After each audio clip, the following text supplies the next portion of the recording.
Welcome into the Hot Shop to everyone who just joined us. Up on the screen, you're seeing a slideshow of our visiting artist artwork. And our visiting artist is right at the center here, a little bit closer towards the center of the Hot Shop. And right now, they're just discussing what they're going to get started on. It sounds like they're going to get started on some color cups, which is kind of like preparation for making some pieces. And throughout that slideshow, you saw a lot of bubbly textures throughout all of that work. And I was told this is called granulare. And this is purposefully using different hardness of glass with each other to get different texture. So you could see that in a lot of her work. It almost looks like these little pock marks or holes across the pieces.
All right, welcome to everyone who just joined us in the hot shop. I was just speaking with our visiting artist. We do have a visiting artist today, and her name is Susie Peck.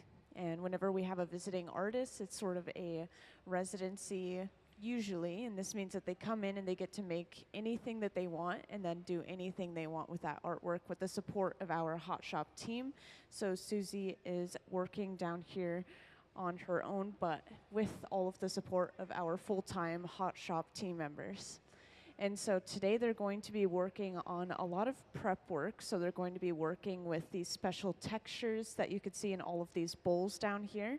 And I've been told that this is called granulare, and this is using soft and hard glass to create texture within that glass.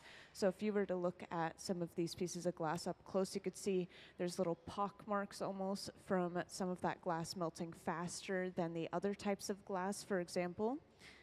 And our visiting artist is from Rochester, New York, and she's actually a professor there at RIT, or Rochester Institute of Technology.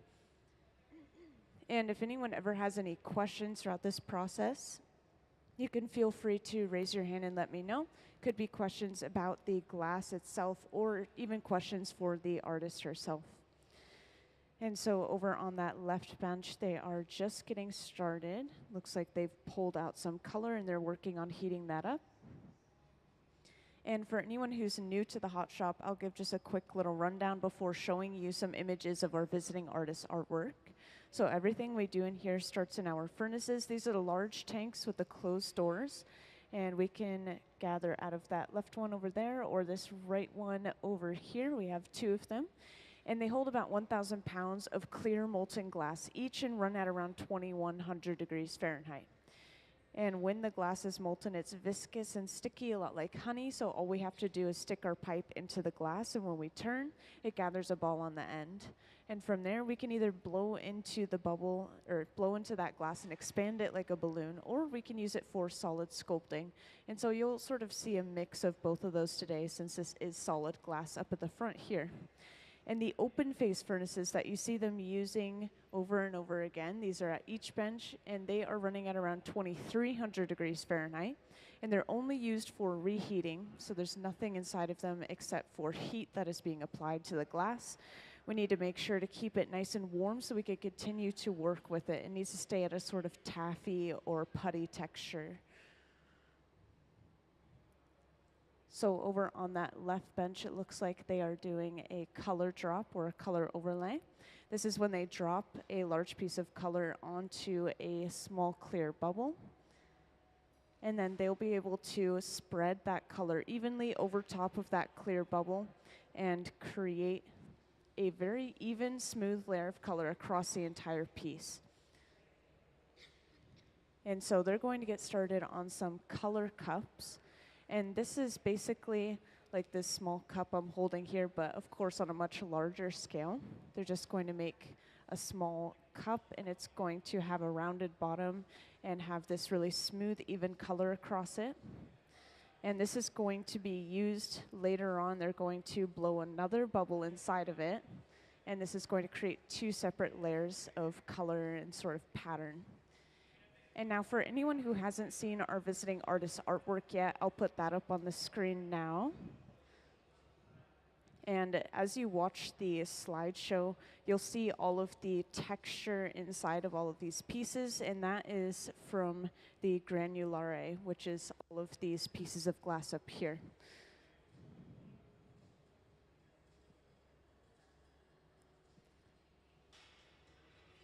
And once again, if anyone ever has any questions, feel free to raise your hand and I'll come right over.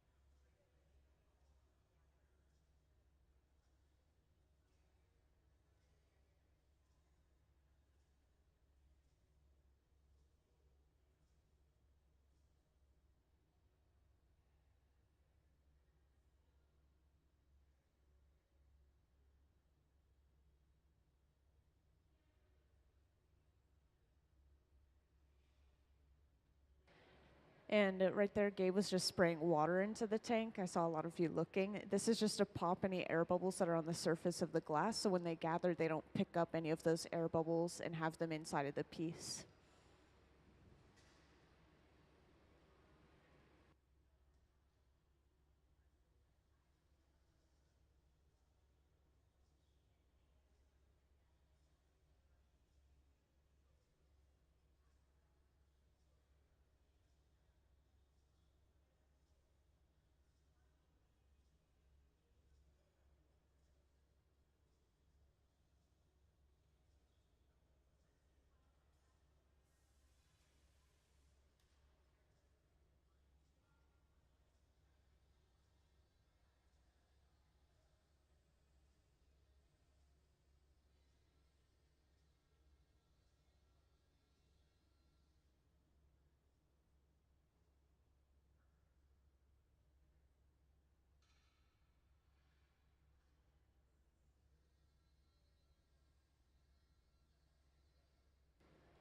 So at the center bench, this is just Gabe cleaning his tools. He's getting some wax off of the tools that we have there.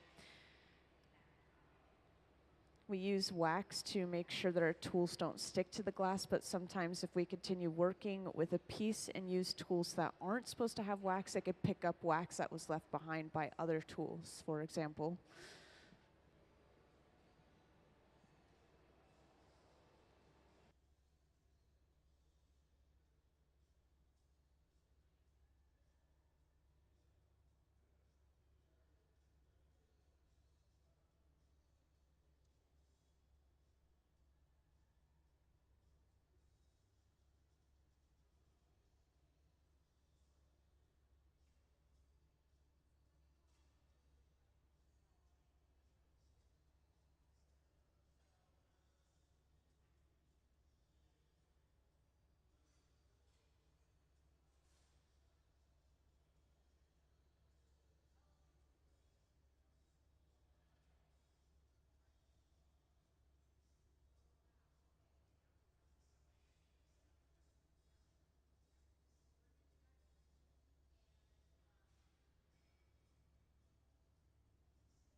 So someone had a good question, so I thought I'd share with the rest of the audience. I just asked our visiting artist what she's going to do with all of these pieces that she's making during the residency.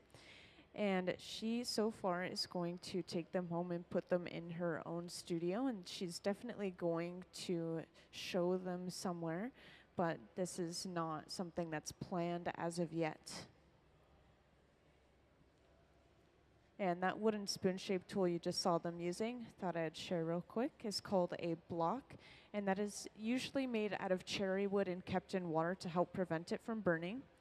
And this has shaped and evened out that glass, as you can see, that outer layer of clear. And now they are letting it rest and cool down once more so they can gather yet another layer of clear over top of that.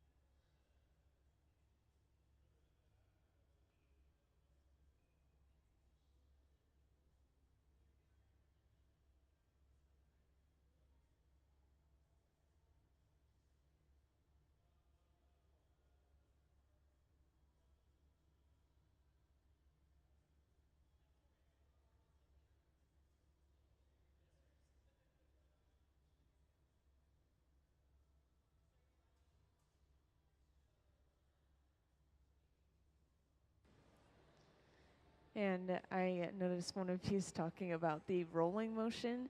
So they're constantly rotating this glass, and you'll see this throughout the entire process no matter what, because we have to keep that glass perfectly on center. It is moving very slowly, even if we don't see it moving right now. So if they were to just stop and let that glass fully rest, then it would start to slump down and kind of change shape. And so they constantly have to keep that rotating.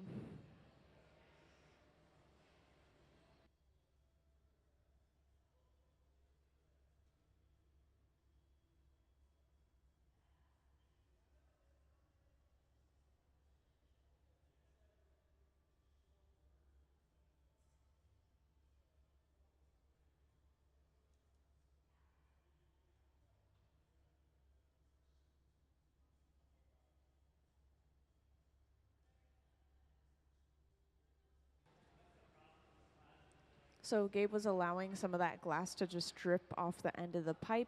And this is just to get a partial layer of glass, just make the piece a little bit lighter overall. And it's called a strip gather. And usually once they've gathered all the glass they need, they'll move over to the center bench and they'll start really blowing it out and shaping it into its final form. And right here, Gabe is just getting rid of some particles or air bubbles that he accidentally gathered from the furnace. And it's important that they do that right after that gathers so that they don't change the shape of the glass underneath. They're just changing the shape of that fresh layer of glass.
And now Gabe is going in with a pair of jacks, which are those two metal blades.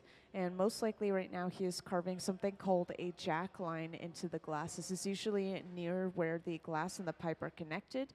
And this is where they're going to remove this piece from the pipe later on. And next he goes in with a stack of newspapers soaked in water. And despite how odd that tool sounds, is actually very commonly used in the hot shop. It's one of the only flexible tools, and it's also pretty close to using our hands to shape that glass. And for those who just joined, just to let you know, if anyone has any questions throughout this process, whether it's about the art or for the artist herself, feel free to raise your hand and let me know.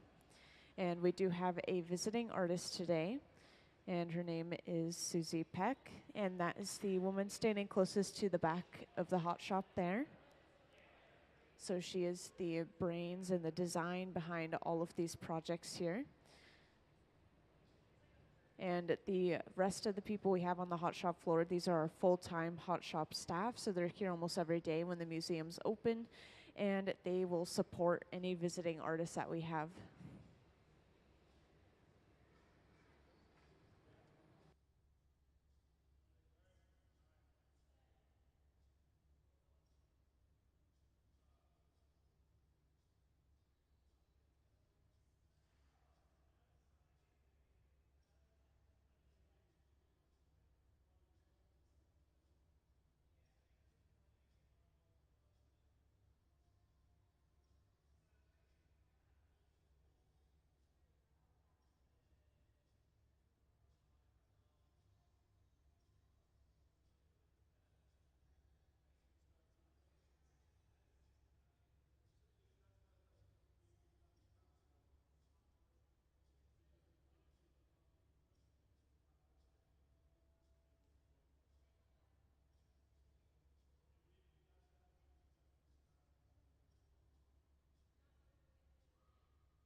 So right now they're using this super hot handheld torch, and they are torching an area of the glass and actually creating a hole in the side of this white bubble. And Then after this, probably in the next day or so, they're going to take all of these pieces of glass, not literally all of them, but they're going to create a pattern of these marinis, which is like an image on the inside of the glass, and they're going to blow that inside of this bubble here, and then the images will show up inside of those holes that they've created. So it's like little windows showing the second layer of color and pattern underneath. And just a little fun fact, that small torch that they were using, you remember that our furnaces are around 21 to 2300 degrees Fahrenheit. That small torch is actually over double that heat, and it can get up to around 5000 degrees Fahrenheit. So that's over double the heat of our molten glass even. So that's very quickly spot heating just a small area of the glass. And they're going to be making another one of these bubbles and putting holes in the sides of it as well, but they're going to be using some slightly different techniques later on. They're just trying out a couple of different things to see what works best.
So this larger hole that they're creating on the end is where they're going to blow that second bubble on the inside that's going to have all of that texture that I briefly mentioned earlier.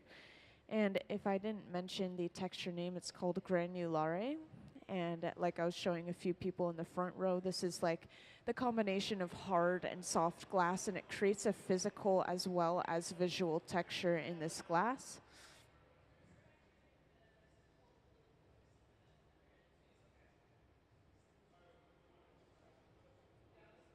And do we actually have a diagram of a color cup that I could put up on the screen?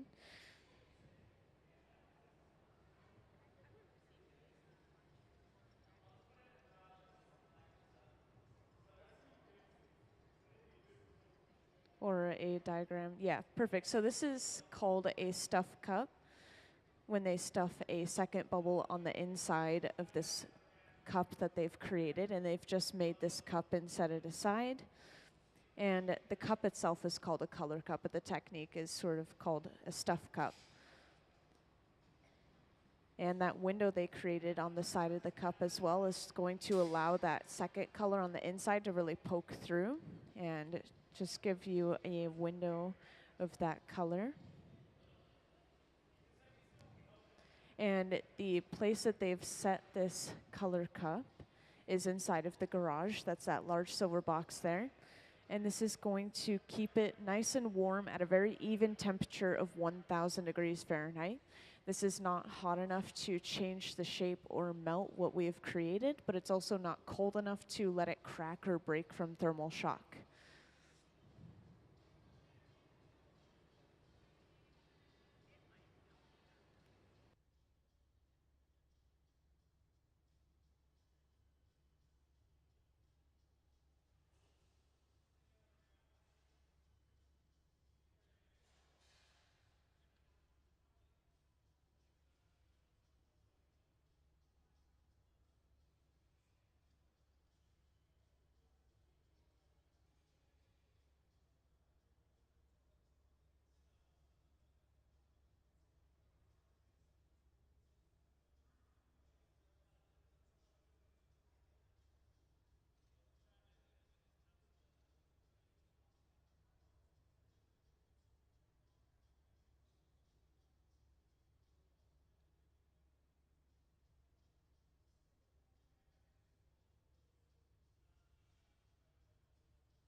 So over on that left bench, they're preparing to make that second color cup. And so this all starts with the application of color. So they're going to start off with a small clear bubble and a large amount of color on the end of another rod. Then they will heat that color up and drop it on top of that small clear bubble. And so Ben, who's sitting at the bench, is working with that color. And Nick is about to gather out of that furnace that you can see on the screen.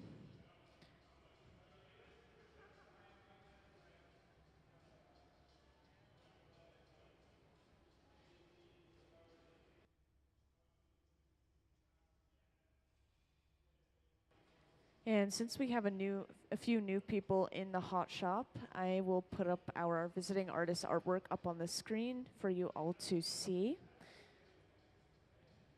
So as you watch this slideshow, you'll see a lot of that physical and visual texture inside of that glass using the granulare techniques.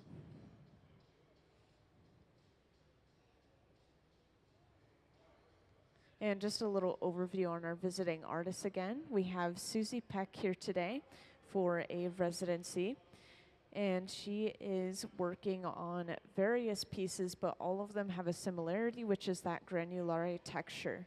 And this is using hard and soft glass to get different melting points, and it's going to physically create these bumps or indentations in the glass.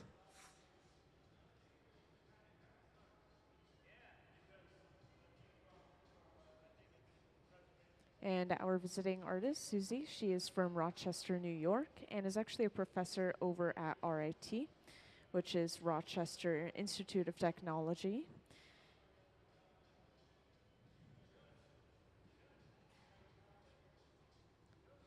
And just a reminder, if anyone ever has any questions, feel free to raise your hand and let me know. This could be questions about the glass process or even questions for the artist herself. And our artist, with these pieces that she's making during this residency, is going to take all of these pieces home. They will possibly be displayed in the future at a few different showings. And if you're wondering, everyone else down on the hot shop floor is our full-time hot shop team that works at the Museum of Glass. Whenever we have a visiting artist, they always or usually work as support or assistants for making this glass. And over on that left bench, you can now see that color drop process. They're dropping that color on top of the small clear bubble.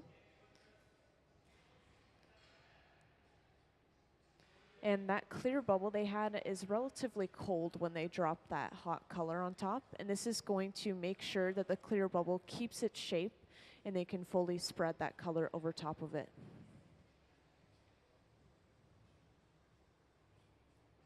And here is our visiting artist I briefly mentioned earlier, Susie. Giving a wave to the crowd.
So our visiting artist is going to be here all the way through Sunday. So this is a pretty much full week residency here at the museum. And this is her first day of this residency. And today we're just doing a lot of prep work. So we're making these color cups, and these are going to be used to create these full pieces a little bit later on.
And next, Nick is going in with a block, that is that wooden spoon-shaped tool. This is going to even out all that fresh, clear glass that he gathered. And this is going to make sure the bubble blows out evenly.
So someone had a question, how long has our visiting artist Susie been working with glass? And she told me just now officially she's been working with glass for 20 years.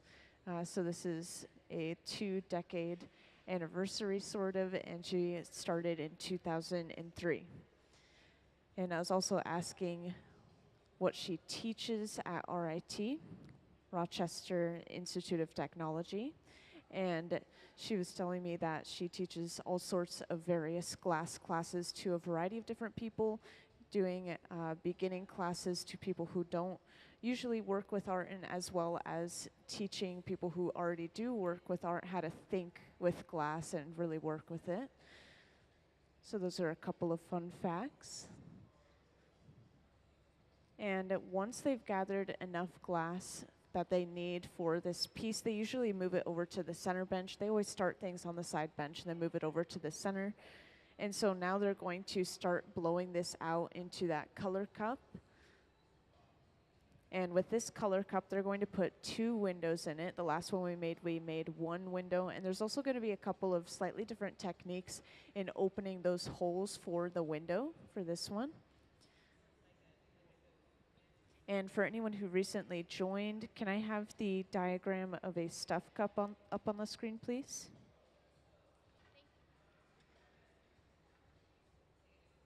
So up on the screen, you can see we have a diagram of a stuff cup. So this is what the color cup is going to be used for. They're going to stuff a bubble inside of it later on.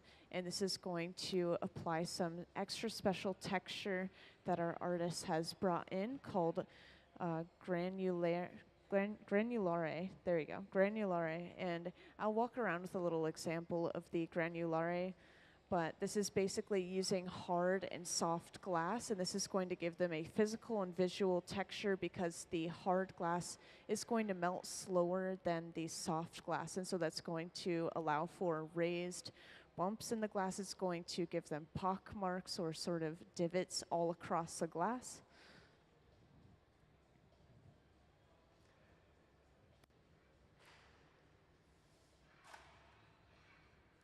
And just there at the center bench, Gabe was using a pair of jacks, which are those 2 metal blades, to create a jack line in the glass. This is usually closer to the pipe. This is where they're going to remove the piece later on from the pipe. So that's something important to note.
So they've blown the glass very thin just where they've attached that second rod.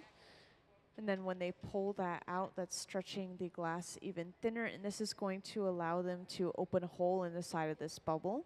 So all they have to do is break off that extra bit of glass right there.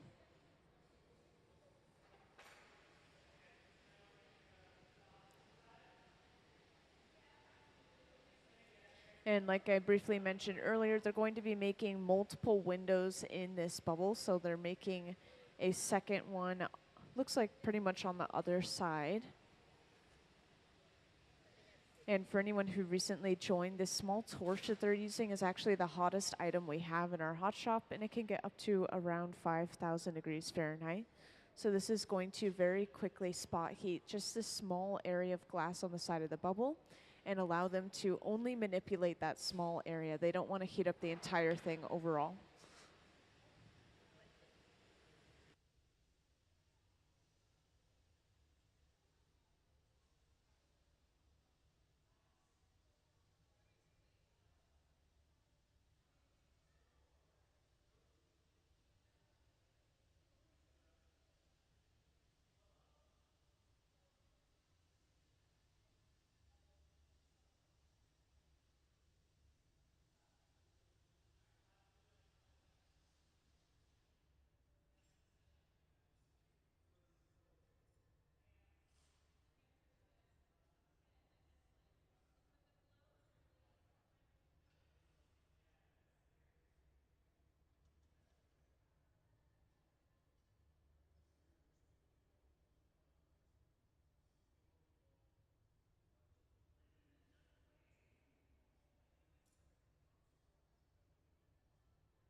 So for anyone who's recently joined us, I'd like to share that we have a visiting artist with us today, and this is Susie Peck. And that is the woman standing closer to us in the front here. And she is from Rochester, New York, and is actually a professor there in the Rochester Institute of Technology as a glass art teacher. And today and throughout this entire residency, Her residency started today and is going all the way through Sunday. And she's going to be working with a technique called granulare. And you can see we have all of these bowls of chopped up glass down on this front table here. And this is using solid color and different types of color. So we have some hard color and some soft color, and these have been combined with certain, I guess, just dotted patterns inside of each of these pieces of glass. And once we use this in the piece and blow it out, the softer glass is going to melt faster than the hard glass, and this is going to leave behind either a raised texture or a sort of dimpled texture across the surface of that glass. So this is going to give us a physical and a visual texture and pattern on the outside of this piece. And to give you guys a better idea of what this might look like, can I have our visiting artist artwork up on the screen, please?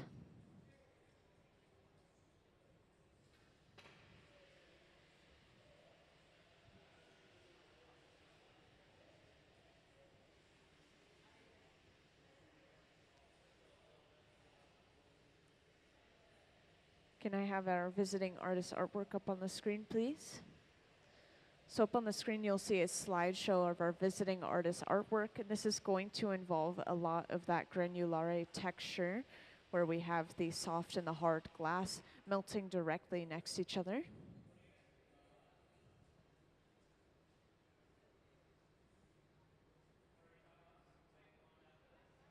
And if anyone ever has any questions, whether it's about the glass process or even questions for the artist herself, you can always come down or feel free to raise your hand and I'll come right over.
So right now they're attaching a second pipe to the bottom of this bubble, and this is going to allow them to break this bubble off from its original pipe, and then they can open that up into that cup shape from where it was previously attached to the pipe.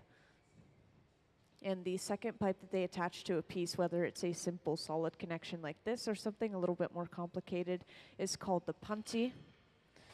And to break that piece off, you saw they just applied a little bit of water to that connection point and then a simple tap to the pipe, and that broke the piece cleanly off. The water is causing shocking and cracking in the glass, so that was a purposeful break. And after breaking that off, they're left over with an opening. This is where they're going to start opening and flaring this out into that perfect straight-walled cup shape. And for anyone who hasn't seen the stuff cup diagram, can I have that up on the screen too? So up on the screen, you'll see a diagram of a stuff cup. So you can imagine we're just making that cup that is in that right image, and it's going to sit in a heated ring. And then we will stuff a second bubble on the inside, and that inside bubble is going to sort of peek through those windows that were just created in the outside of that cup. So that's going to reveal the color and texture of the second bubble underneath.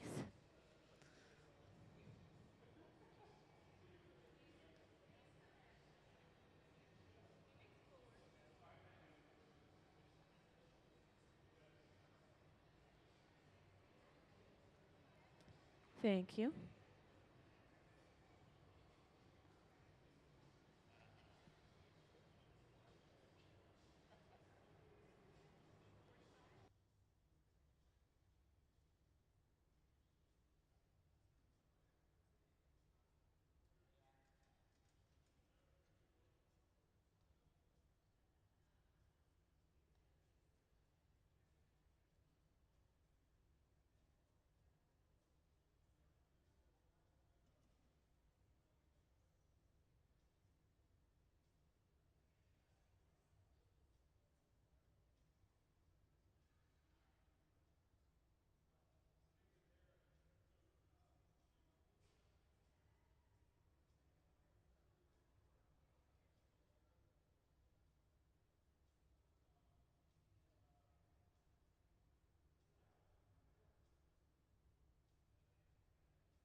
And after they're finishing each of these stuffed cups, they're setting them aside in the garage, which is that large silver box you saw them put it inside of.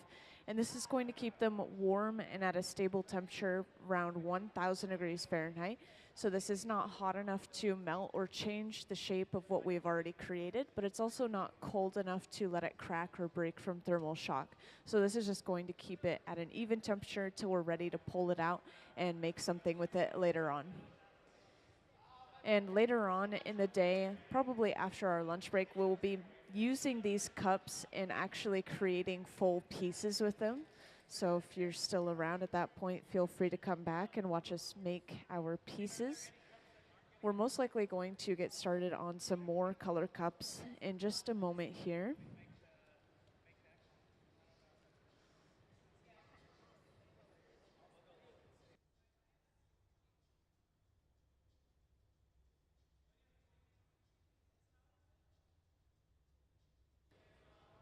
Yes, welcome to those who just joined us. This is our visiting artist today, Susie Peck, up front here with me.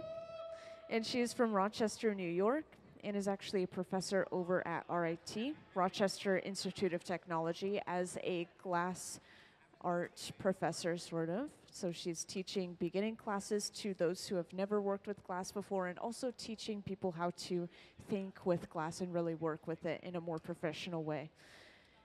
And today and throughout this residency, she's going to be working with a special technique called granulare. And some of you may have seen these pieces down here earlier, but basically down on this front table here, we have all of these pieces of marini.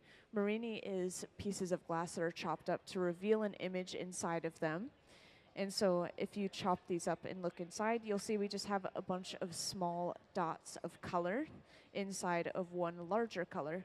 And we have a hard and a soft glass for each of these colors, for each of these pieces of marini. So when we melt down each of these pieces of marini, the harder glass is going to melt slower, and the softer glass is going to melt a lot quicker, and this is going to leave behind a physical texture of either bumps or divots in the glass.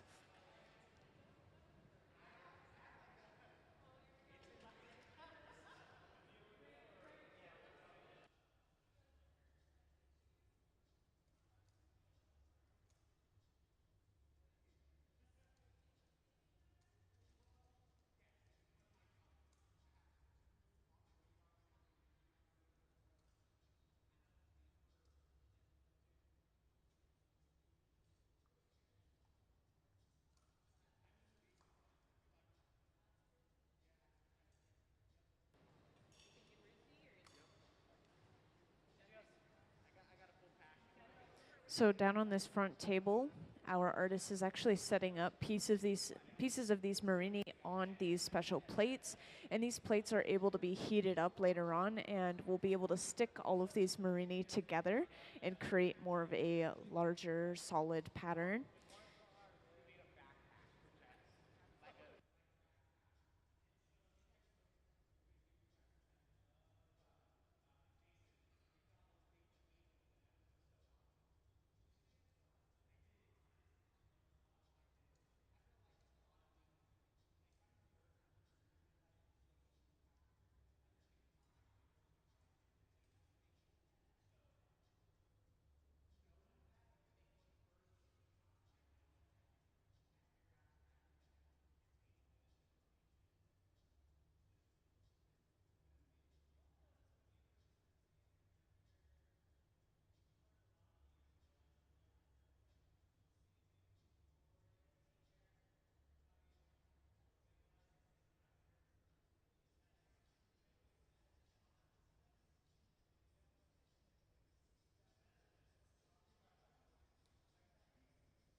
So over on that left bench of the hot shop, they're getting started on the next color cup, which is pretty similar to what they made that very last piece.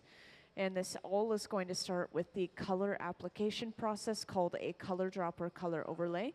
So Nick is sitting down with a small clear bubble over on that left bench, and Ben is heating up a bit of color. And this is going to be dropped on top of that small clear bubble and create a very smooth, even layer of color across the piece.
So just then you saw that color dropped on top of that small clear bubble.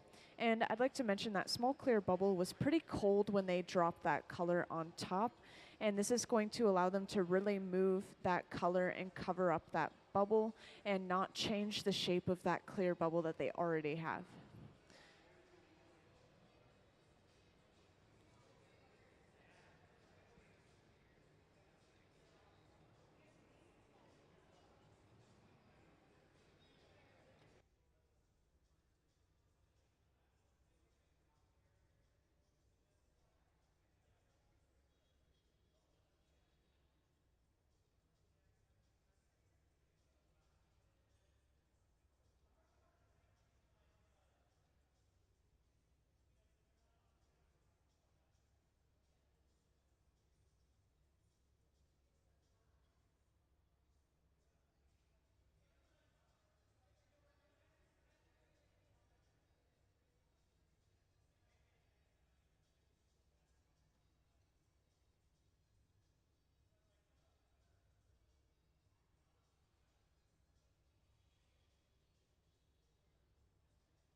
So since we have a lot of new people in the hot shop and they're just getting started on that project over on the left bench, I'll give a little rundown of the hot shop just in case you haven't been in one before. This will describe the temperatures of everything that we're working with.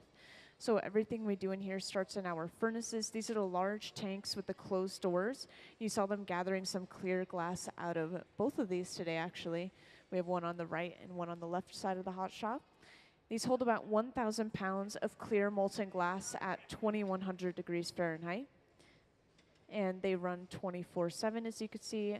And when the glass is molten, it's viscous and sticky, a lot like honey. So all we have to do is stick our pipe into the glass, and when we turn, it gathers a ball on the end. And from there, we can simply blow into the end of our hollow pipe, and this expands the glass like a balloon. So even though you can't see the bubble inside of that glass over on that left bench, we do have a bubble inside of that, and it's going to continue to be expanded. And these open face furnaces you see at each of the benches they've been using over and over again.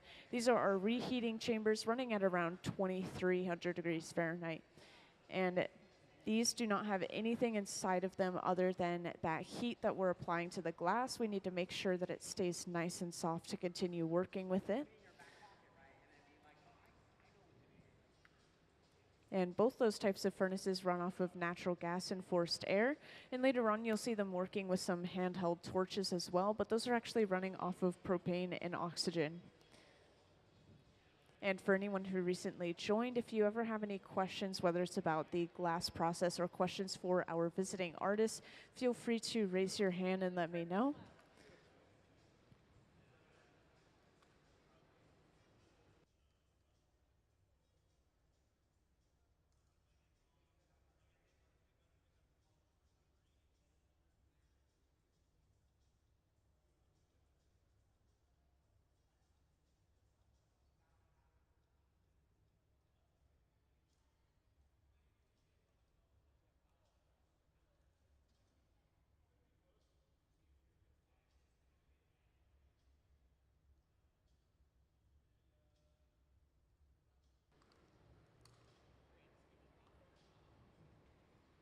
So over closer to the back, you could see our visiting artist, Susie Peck.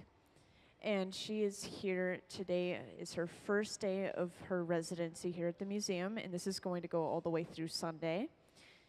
And she is here from Rochester, New York, and is a professor over there at RIT, Rochester Institute of Technology, as a glass art teacher. And she teaches beginning classes, teaching people how to work with glass, and then also teaches more advanced classes, teaching people how to think with glass and really work on that artwork.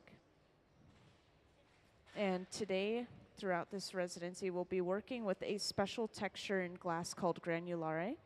And I was really showing off a lot of those pieces that we have down on this front table that shows off that granulare texture. This is using hard and soft glass, which melt at different points. And this is going to give us a physical texture of sort of bumps or even little pock marks in the glass because of those different melting points.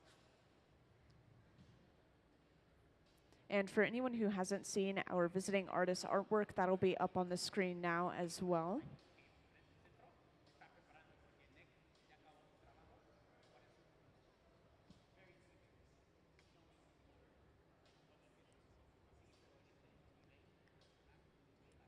Can I have our visiting artist artwork, please?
Can I have our visiting artist artwork up on the screen, please?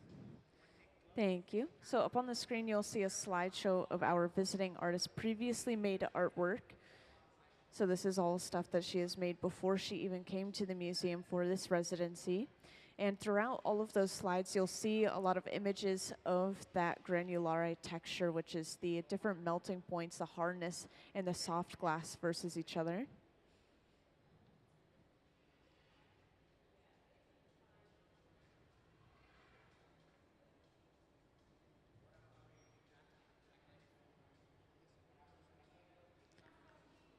So at the center bench, Gabe is now going in with a pair of jacks, which are those two metal blades, and he's carving a jack line in the glass, which is that divot you see forming now. And this is where they're going to remove the piece from this pipe later on. Next, he goes in with a stack of newspapers soaked in water. I know that may sound like an odd tool, but it's actually very commonly used. It's one of the only flexible tools, and it's also pretty close to using our hands to shape that glass.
So for anyone who hasn't seen this diagram yet, can I have the stuffed cup diagram up on the screen, please?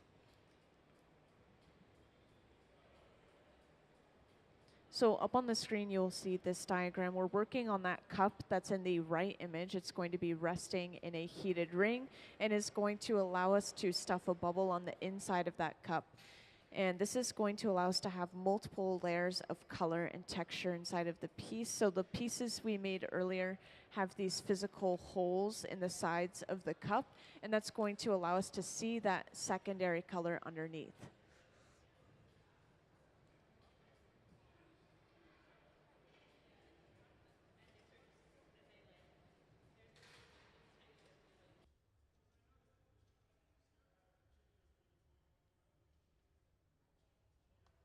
And just now they've attached a second pipe to the bottom of this piece, and this is going to allow them to break the piece off from its original pipe. And the second pipe that they attach to a piece, no matter if it's a simple solid connection like this or any other complicated connection, is always called a punty. And you can see they made that connection a little bit less snug, so that's going to allow them to break that second pipe off later on easier as well. And to fully break this off, they apply a little bit of water to that connection point, and then they simply tap the pipe. So the water is causing shocking and cracking in the glass, and then tapping the pipe creates a vibration that travels to the shocking and cracking. So now from here, after breaking that off, they have an opening left over. They'll be able to start to open this up and flare it out into that cup shape that we're going for.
So next, Gabe is going back in with that same pair of jacks, those two metal blades, and he's slowly opening this piece from the inside. When we go on the outside like this, this is straightening those walls back out.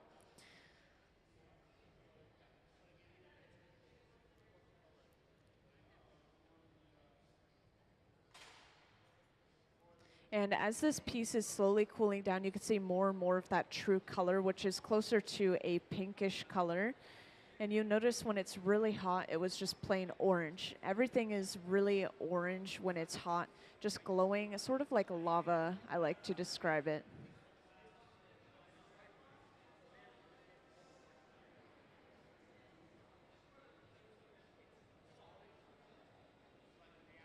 And this large fluffy flame torch they've been using, this is running at around 2300 degrees Fahrenheit like the furnaces. And this is allowing them to focus some heat to a more specific area rather than heating up the entire thing overall inside of the furnace. So you could see they were applying some extra heat to that connection between the glass and the pipe.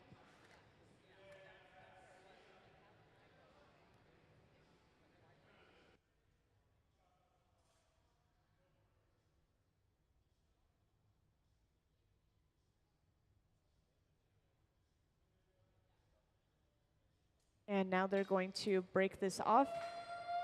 using a special pair of Kevlar gloves, which are going to protect them from the heat of that glass. And this is going to be placed in the annealer, which is that large black box on the wall. This is going to slowly cool that glass down overnight so it doesn't break from thermal shock from about 900 degrees Fahrenheit all the way to room temperature. So it looks like that color cup that they just made there is going to be used tomorrow, if not a little bit later on during this residency. Meanwhile, the ones that we made earlier have been set aside in the garage, which is this large silver box here. And this is going to keep them warm at 1,000 degrees Fahrenheit. So later on in the day, we can use those color cups. But if we fully put it away inside of the annealer, which is that large black box, this is meaning that we are going to cool it down.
Now, welcome to those who just joined us in the back over there. Today we have a visiting artist with us, and this is Susie Peck, and that is the woman standing with the gray t-shirt closer to the back of the hot shop glasses. And she's here from Rochester, New York, and is a professor over there at RIT, actually, which is Rochester Institute of Technology, as a glass art teacher. And today is her first day of this residency here at the museum, and this is going to go all the way through Sunday. And she is working with a special texture and technique of glass called granulare. And if you would like to come take a closer physical look at this texture, I have some examples down on this front table. But for now, I will put our visiting artist artwork up on the screen. And this will show you guys some of that texture in some of these previously made pieces that she's created. Can I have our visiting artist previously made artwork, please? So up on the screen, you'll see that slideshow of our visiting artist previously made artwork, and this is going to include a lot of that granulare texture. And the best way I can describe this is she's using hard glass and soft glass directly next to each other. in these very small amounts. And this is going to create a texture of either bumps or small divots in the glass across the piece. And so you can really see that with all of these pictures up on the screen, that physical and visual texture. And if anyone ever has any questions, feel free to raise your hand and let me know. Could be questions about the glass itself or questions for the visiting artists.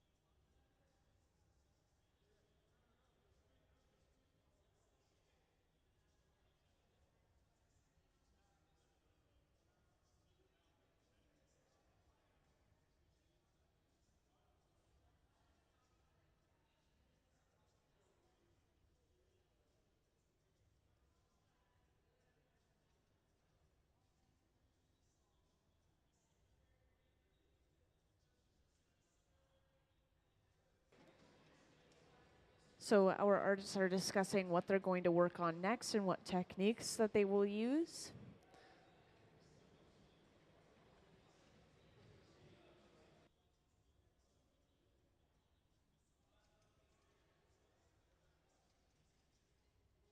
And today so far we have been working on making color cups. These are basically just large cups of a pretty solid color. And we're going to be able to use them to stuff another bubble inside of them. And to give you a better visual of this, I will have the stuff cup diagram up on the screen. So up on the screen, you can see our stuff cup diagram. We're just making that large cup that's in that right image, and it's going to sit in a heated ring.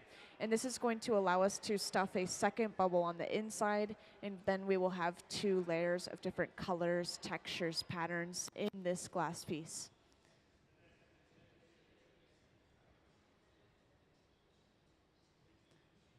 Thank you.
So this is pretty exciting. They are now going to get started on working with that marini, which is going to give them that granulare texture that I briefly mentioned earlier.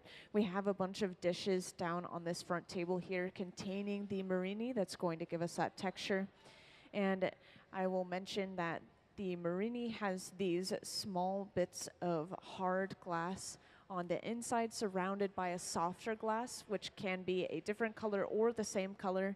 And when we melt this down, that hard glass is obviously going to melt slower than the soft glass surrounding it. So this is going to give us a physical texture of these sort of bumps or divots or pock marks in the glass.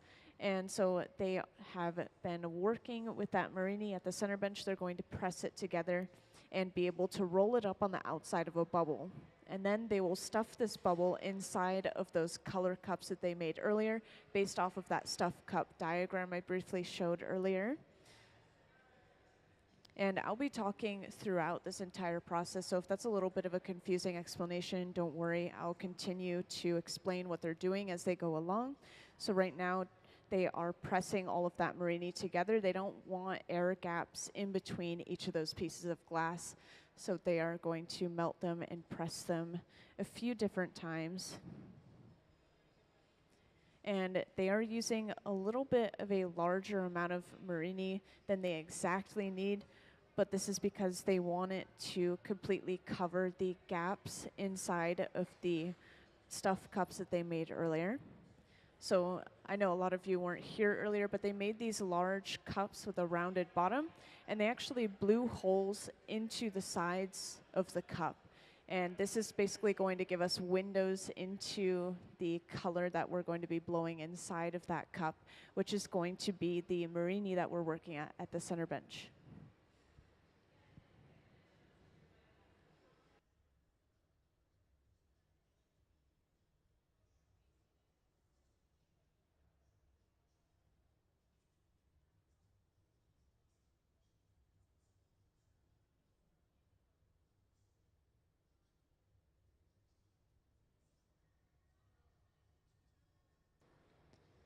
And just a reminder, if anyone ever has any questions, feel free to raise your hand and let me know. It could be questions about the glass process, or it could be questions for our visiting artist, Susie Peck, who is at the center bench working with Nick.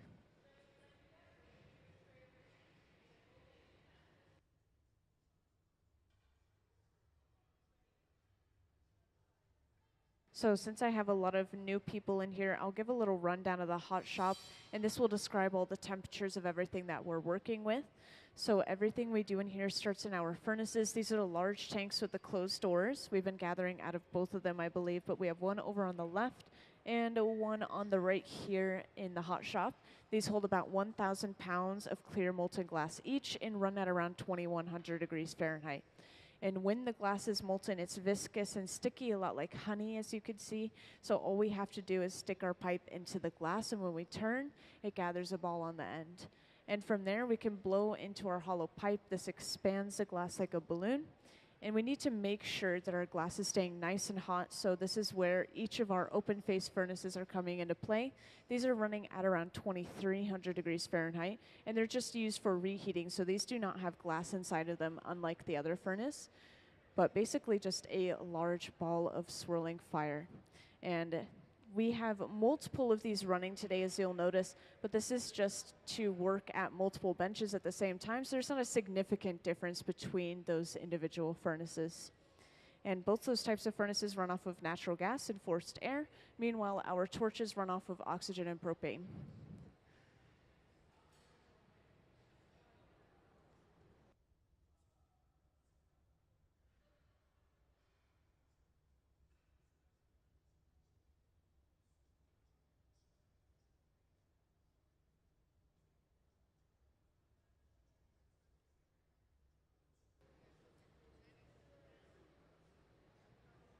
And for anyone who recently joined us at the center bench, you could see we are working with some marini.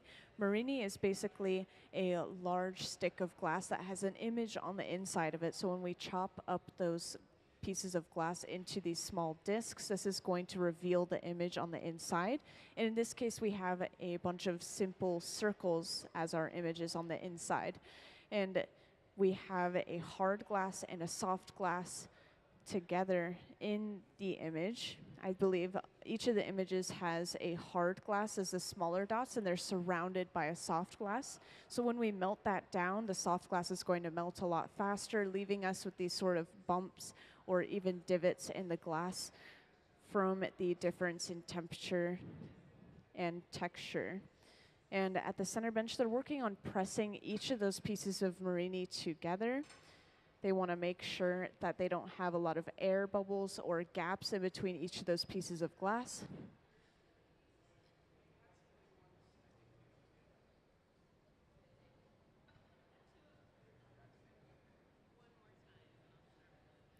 And over on that left bench, Gabe has been getting started on a large clear bubble. And this is going to pick up that Marini on the outside. And then they will use this bubble and stuff it inside of a cup that they've already made. And to give you guys a better visual of this, can I have the stuff cup diagram? So up on the screen, you'll see this diagram. If you look at the right picture, we have made that cup already that is going to be sitting in a heated ring. And we are going to stuff that bubble that is being made over on the left bench inside of that cup. And this cup also has these windows in it. We've opened these holes in the side of the cup, and this is going to reveal this Marini imagery through those holes, basically on the inside of the piece.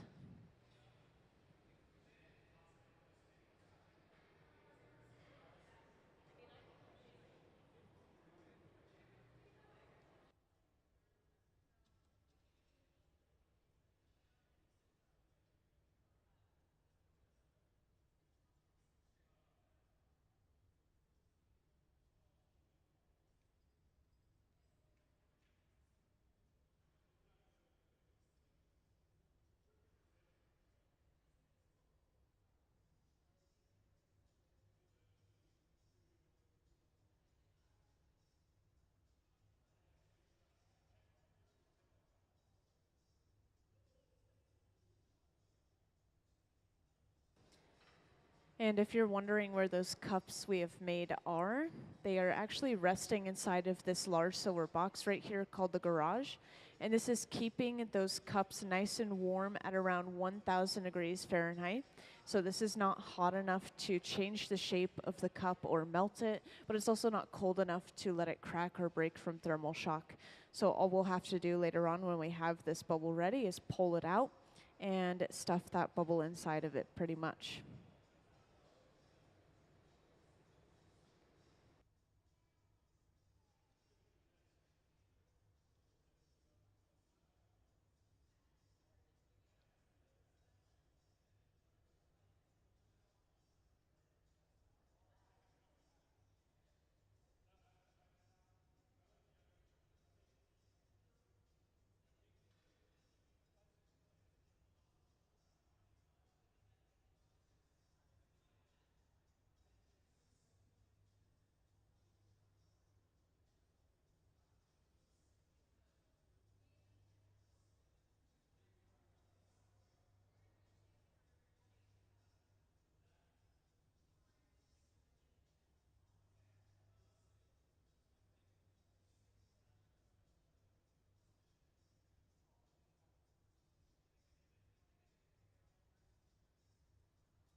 So now Gabe has taken one more gather of clear glass, and he's allowing a lot of that to drip off of the end of the pipe. And this is called a strip gather. So this is giving them a partial layer of that clear glass, and it's going to allow the surface of this bubble to be superheated. And over at this large silver box called the garage, once again, Ben is working on heating up that cup that they made earlier.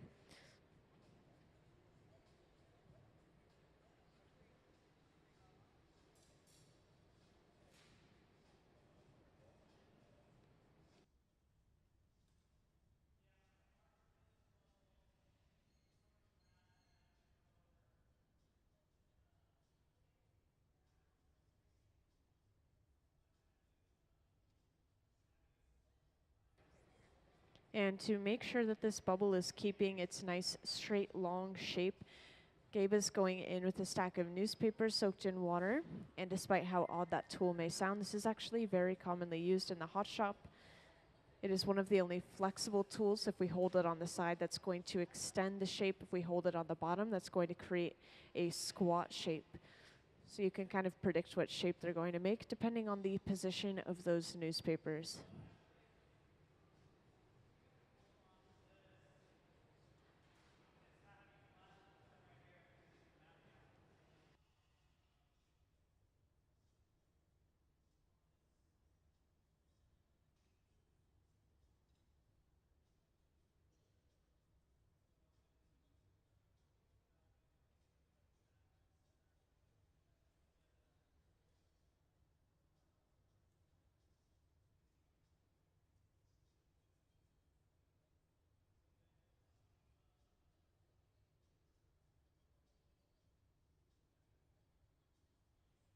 And it looks like Ben has pulled that cup out of the garage and is going to start lightly heating this up.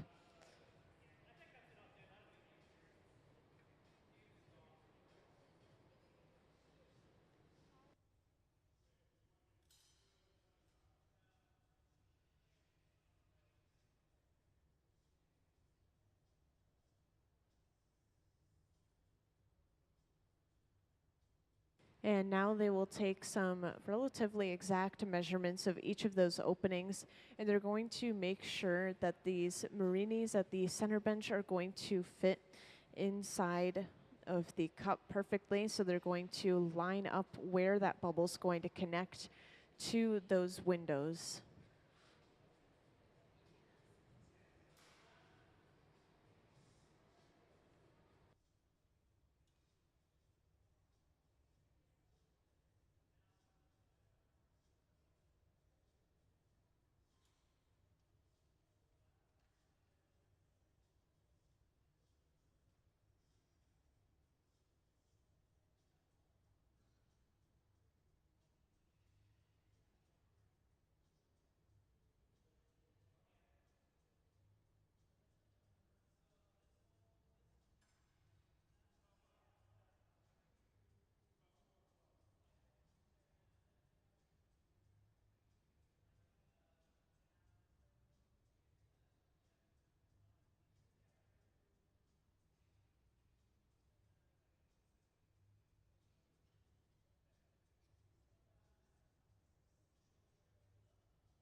So right now, Gabe has just been marking these exact points where those windows will meet up with that clear bubble when they stuff that clear bubble inside.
And since they don't need that cup just yet, they're putting it back inside the garage to stay warm at 1000 degrees Fahrenheit.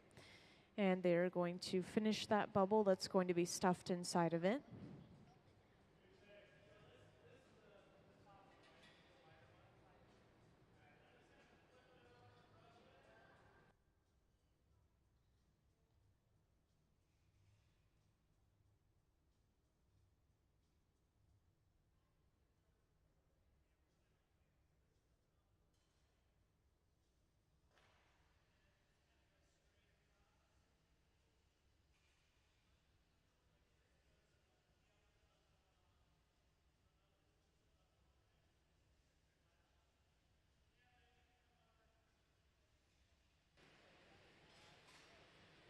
So now they're going to use this super hot torch. This small torch is actually the hottest item we have in our hot shop.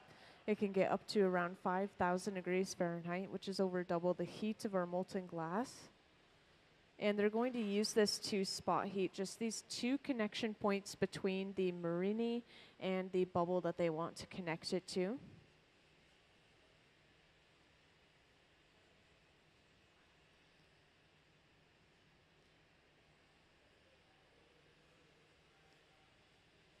And superheating that glass is going to allow those two pieces to stick really cleanly together without letting the entire piece get too hot and start moving around.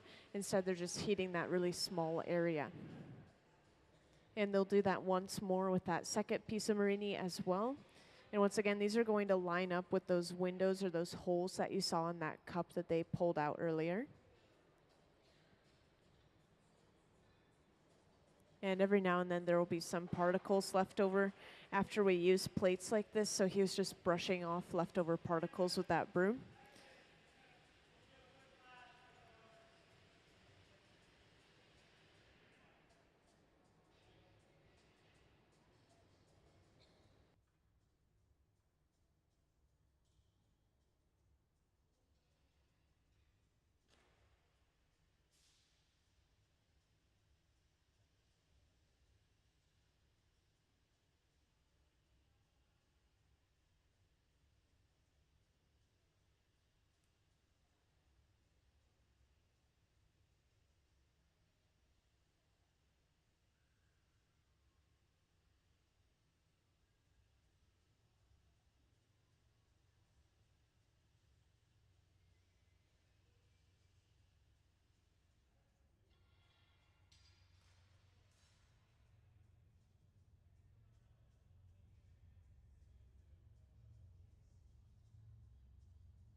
So to smooth this texture out just a little bit, they're going to roll this bubble onto the large metal table called the marver.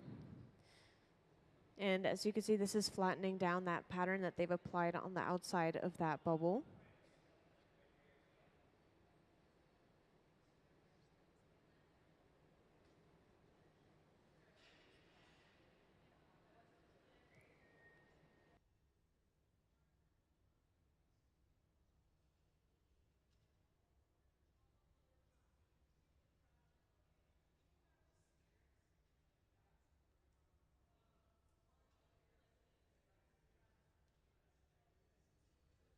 So I've had a few people ask that question today. How long is it going to take to make this piece? And they have never made this piece before, so I don't quite have the answer. It could take anywhere between 30 more minutes, or it could take the rest of the day. If we have to set it aside and continue it later, it could even take multiple days. But this piece, I assume we will finish in about an hour.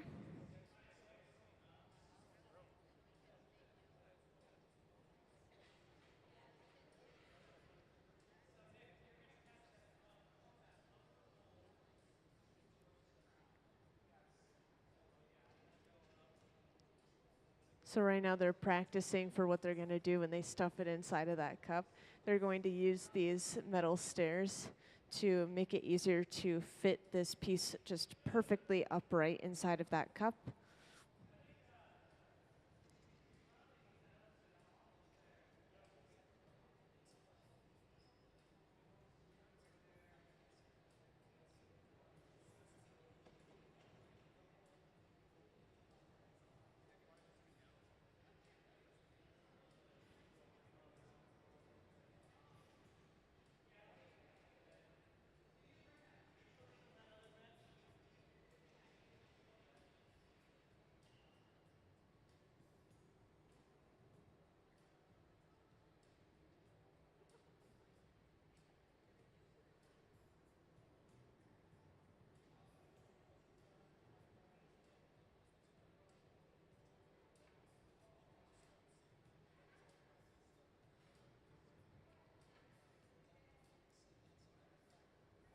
Now, for anyone who recently joined, this special texture that we've applied on the outside of this bubble at the middle bench, this is called granulare. And this is going to have hard glass and soft glass right next to each other, and this is going to give them different textures and patterns in this glass, physical textures. So the hard glass is obviously going to melt a little bit slower than the soft glass, and that is going to leave them with these raised bumps or even maybe little pock marks across the piece. It depends on the exact pattern that they apply.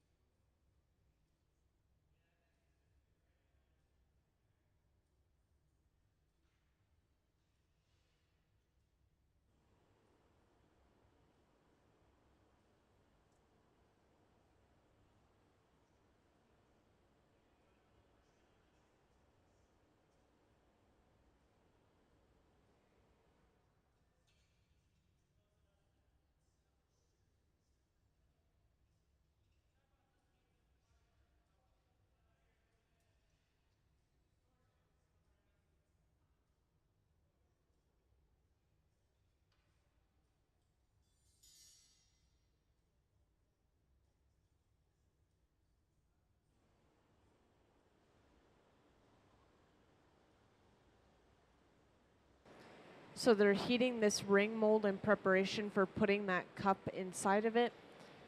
If the ring mold was cold when they put the cup on top of it, that could crack or break the glass from thermal shock. It could cool it down too quickly, basically.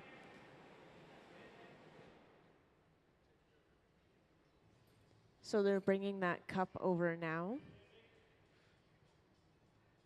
And this is going to be broken off, and Nick is going to hold on to it with these Kevlar gloves, and that's going to protect him from that glass as he places it into that mold on the floor.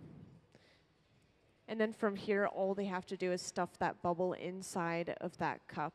and they have to line up these specific patterns that they've applied to the bubble to those holes that they've created in the cup. So this will be interesting. So they make sure that it doesn't tag the walls as they press it down into the piece. And then as they blow into that bubble, that's going to expand the bubble fully inside of that cup, making sure that it touches the inside of each of the cup walls.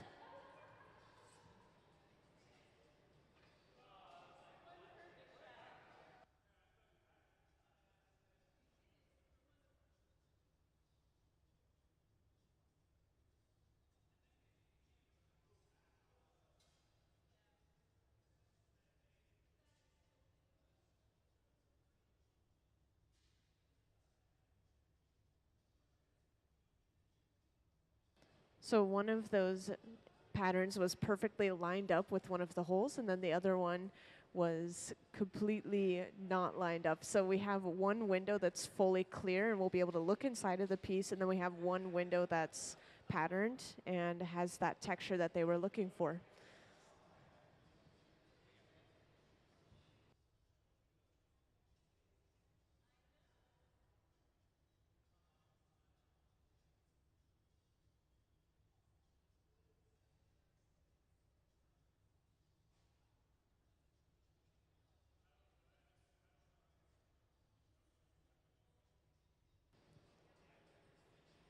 And just a reminder, in case I have anyone new in here, if anyone has any questions, whether it's about the glass process or even questions for our visiting artist who has designed all of these pieces, feel free to raise your hand and let me know. I'll come right over. And now that they have that cup on the outside of that bubble, they'll be able to fully blow this out and start shaping it into that final piece.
So this nozzle here is just blowing compressed air onto the glass and cooling that glass down wherever it touches.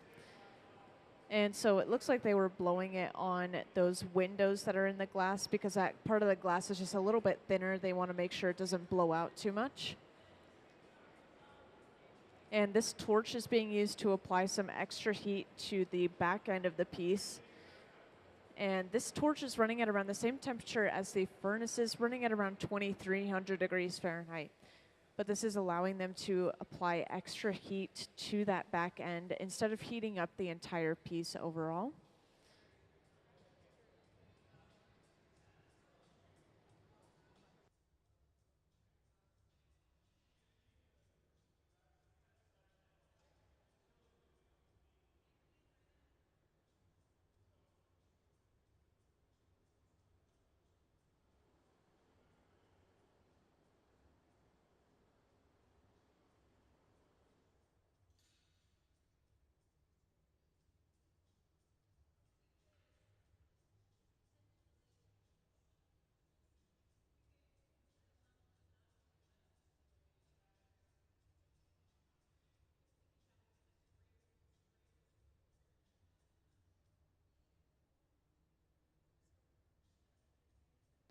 And next, after heating that specific area up, you could see Gabe is going in with a pair of jacks.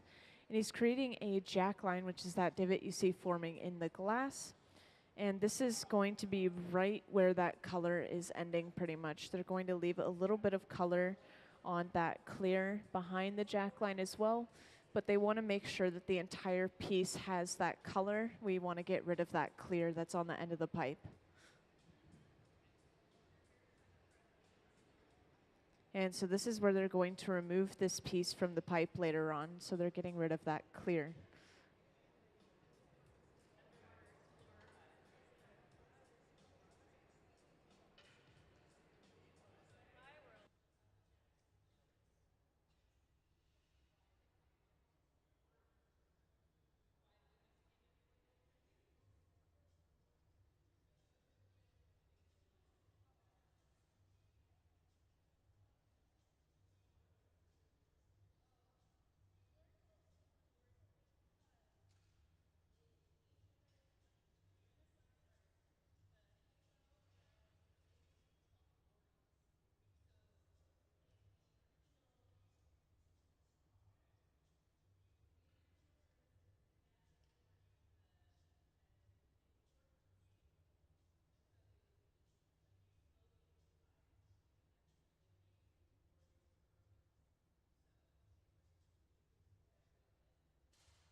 So it's a little hard to see from here, but as they're blowing this piece out, you could see that texture sort of rising to the surface that they just barely missed the window for.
So next they're going to start lightly flattening the bottom of this piece. And I was just asking about the shape of this end piece. They're going for a gumdrop shape. So this is going to be the bottom of the piece that they've just paddled right there. And then they're going to close off the top of the piece once they break it off from this pipe. And you'll see how they do that in just a moment. And to make sure that they have a really nice sharp 90-degree angle in that bottom corner, they're going on the sides with the pair of jacks while also paddling the bottom at the same time. That's really forcing that soft glass into that sharp corner.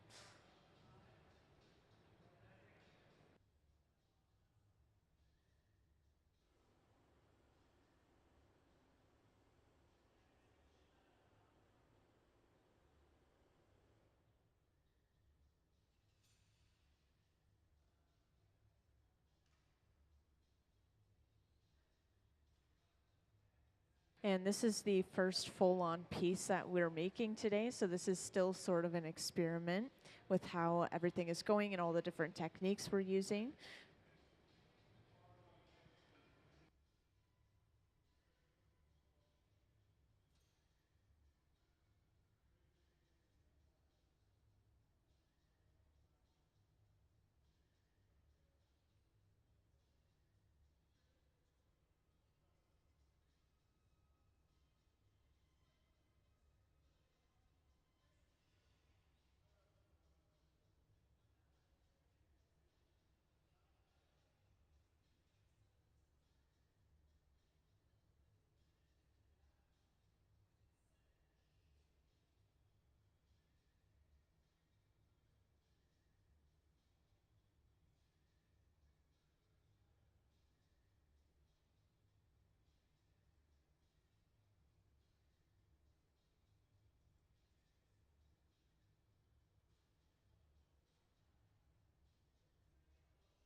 So to make sure that this pipe is staying in exactly one spot, they were rotating the pipe on the very end of the bench where you see those little kind of ridges that are sticking on the ends of those metal rods that we roll the pipe across, and that was making that squeaking noise that you were hearing. It wasn't the torch. They just wanted to make sure that the torch was hitting the exact same spot all the way around the bottom of the piece.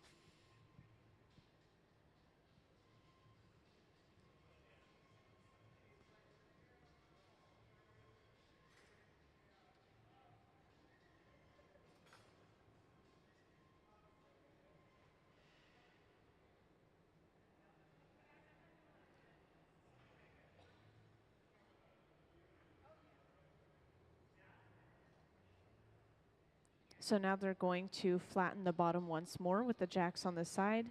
Just as I briefly mentioned, this is going to make sure that the bottom has a nice 90-degree angle because they are going for a gumdrop shape.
So Gabe has just brought a piece of cane over to that piece at the center bench, and he's marking the center of the bottom of this piece. So he's making a ring so he knows exactly where the center is. And next he's going to drill / melt a hole into the bottom of this piece using a drill with a tungsten bit. He's going to superheat that bit as he pushes it into the bottom. And this is going to allow them to attach a second hollow pipe to the bottom right over top of that hole and allow them to continue to blow air into the piece after they remove it from this pipe and close off that opening.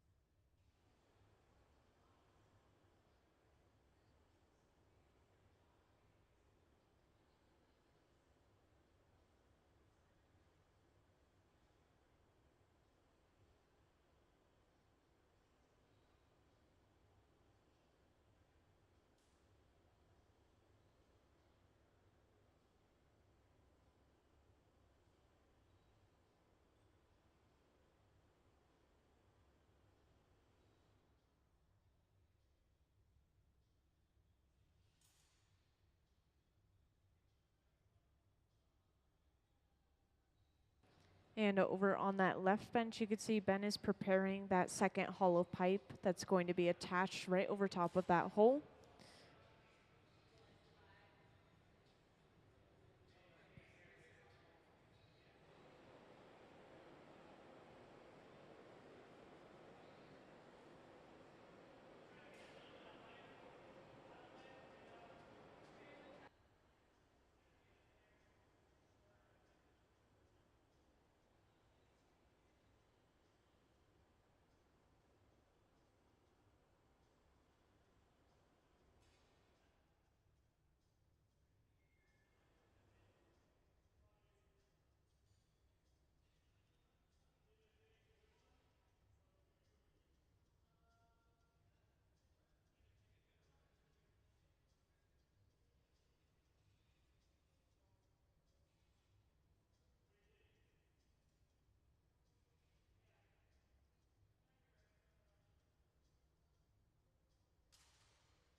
And now that second pipe has been brought over. And they mark the center of the bottom of this piece so they know exactly where to place that over that hole. And then Gabe is briefly going in with the jacks, and you can see he's creating a little bit of a divot in between the connection of the two glasses and that pipe. And this is going to make for an easier break a little bit later on when they remove that pipe too. And then to break this piece off of its original pipe, they'll just apply a little bit of water to that connection point, causing shocking and cracking, and then tap that pipe, and that piece is cleanly broken off.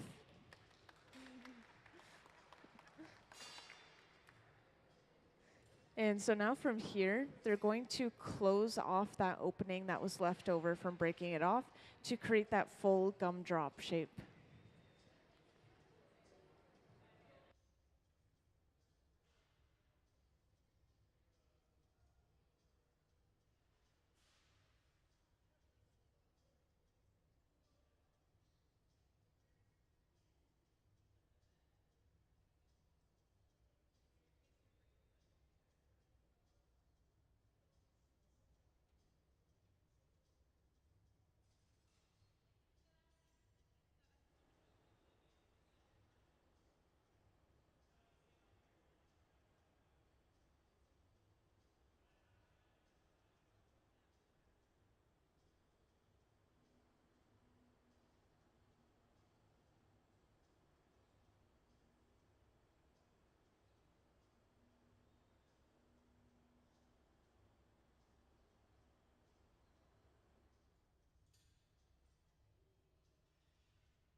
So now a small pipe with a clear attachment on the end has been brought over.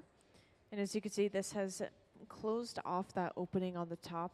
And they're going to use this to stretch that glass out and elongate the top of this piece a bit before closing that opening fully off.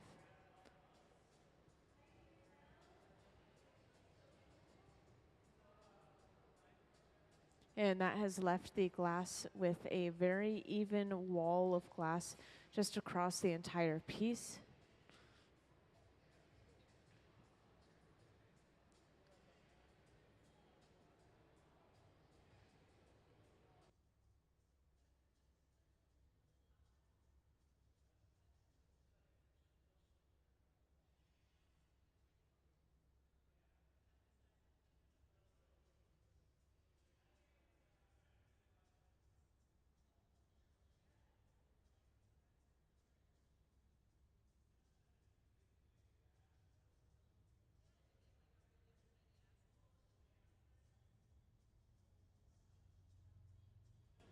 And swinging the glass like this is also allowing that glass to stretch itself out using both gravity and centrifugal force, which is that outward pulling force from spinning.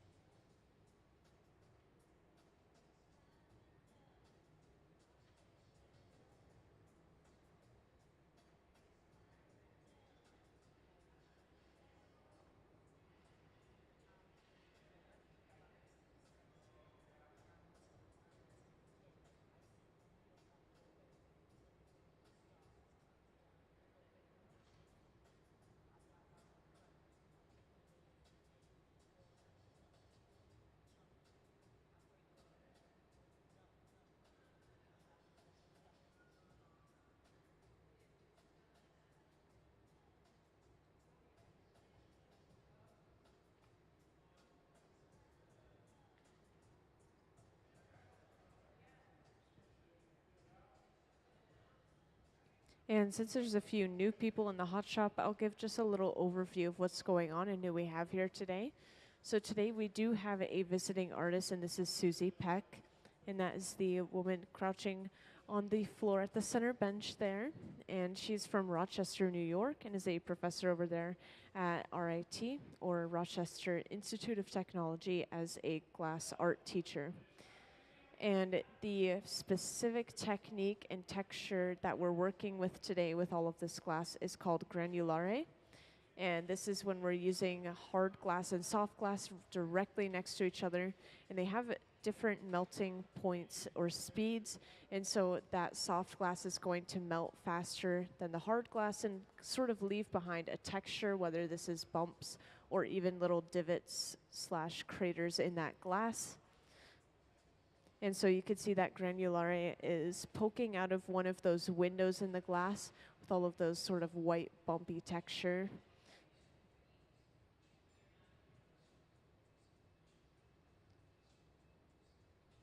And for anyone who hasn't seen our visiting artist artwork yet, can I have that up on the screen, please? So up on the screen, you'll see a slideshow of our visiting artist's previously made artwork. So this is all stuff she made before she came to the museum. And everyone else down on the floor besides Susie is actually our hot shop team. So these guys are here usually when we have visiting artists, and they're here supporting them, doing a lot of assistance work.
Now, welcome to those who just joined us. Currently, we are working on making this gumdrop shaped piece. And today we have a visiting artist, Susie Peck. And that is the woman standing waving to the crowd. And she's here from Rochester, New York. And she's specifically working with this special texture slash technique called granulare. And this is when we use a hard glass and a soft glass right next to each other. And this is going to give us different textures. That hard glass is going to melt slower than the soft glass. And it will leave us with these bumps or even divots in the glass. And so this piece, I think this is pretty much the final shape. It looks like they're just perfecting it, making sure everything is straight and blown out to the correct size.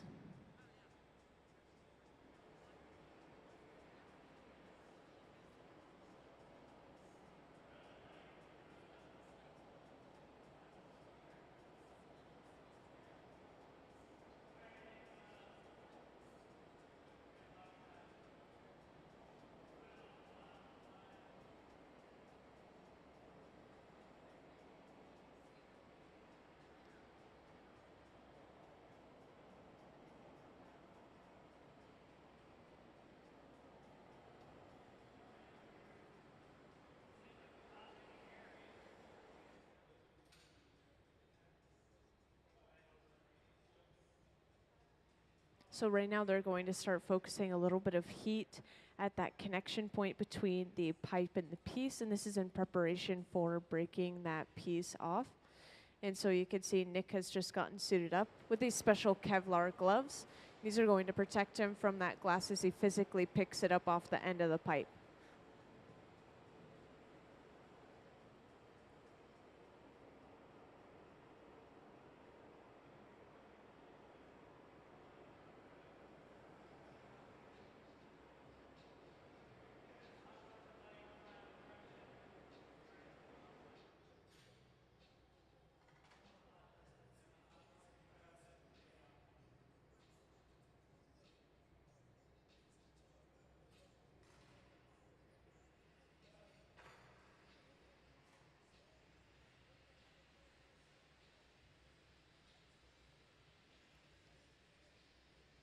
And this small handheld torch is going to focus a very intense amount of heat just at that really small point and allow Gabe to cut at that connection. This is going to thin it out, make it a lot easier to break off the pipe.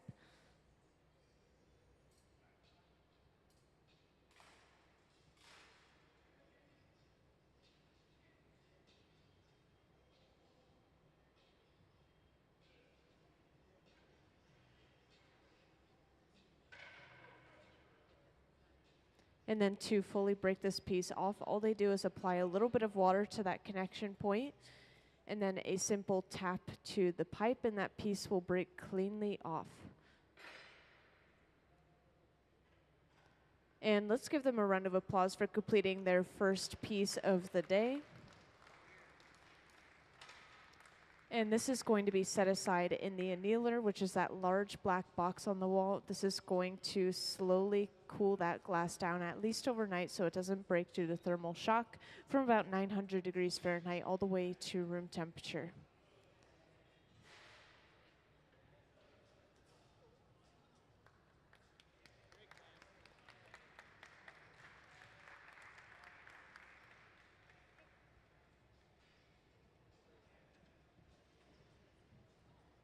And can I have our visiting artist artwork up on the screen? Thank you.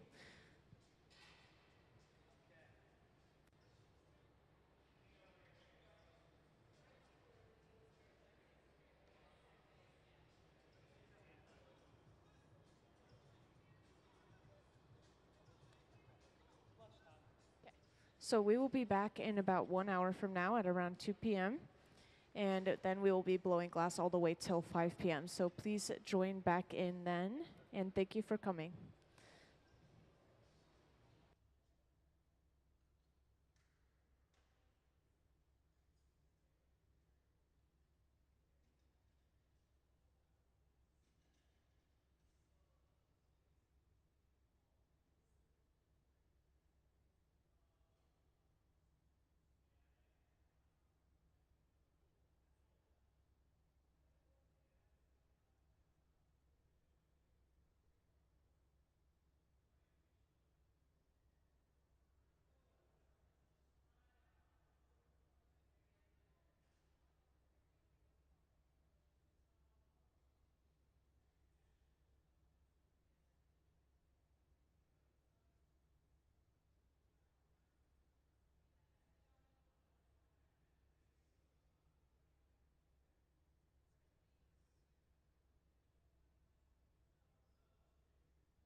All right, welcome into the hot shop, everyone. We have just come back from our lunch break and we're going to get started on our next piece. And if anyone was here earlier, you'll remember we made these large cups and they have these holes in the side of them. And these are going to sort of act as windows and show the texture and pattern underneath. And this texture and pattern that we've been working with is called granulare. And this is using all of these individual pieces of Marini down on this front table that our visiting artist is looking at here. And in these individual pieces of Marini, we have different kinds of glass. We have a hard glass and a soft glass. And this is going to give us that bumpy or even divot sort of hold texture inside of the glass from the different melting points of the glass. And so they're going to get started on laying out that Marini in these specific patterns. And this is going to hopefully line up with the exact holes that we have in the cup that we made earlier. And to give you just a little bit of a better visual of what we'll be doing, can I have the stuffed cup diagram up on the screen, please? So up on the screen, look at that right image. We have made that cup that bubble is being stuffed inside of. But we also have a hole in the side of the cup. So that bubble that we're stuffing inside is going to show that texture through that hole that we have in the side of the cup. And if anyone ever has any questions, whether it's about the glass process or questions for our visiting artists, feel free to raise your hand and let me know. And that slideshow you are watching just before we came in was our visiting artist previously made artwork. And her name is Susie Peck. She is from Rochester, New York. And she's a professor over there at RIT, Rochester Institute of Technology, as a glass artist teacher.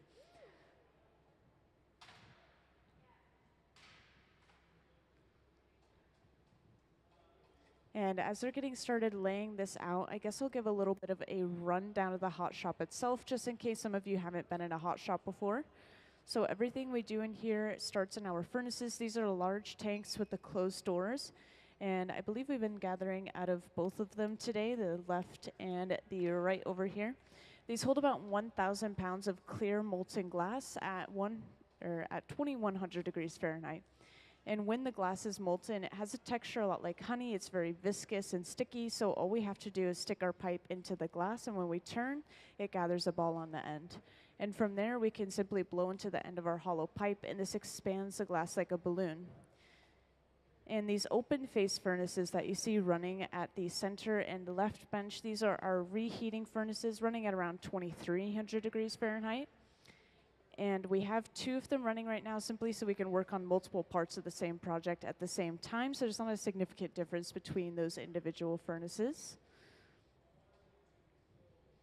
And both those types of furnaces run off of natural gas and forced air. And we'll be using some torches a little bit later on. Those are running off of oxygen and propane.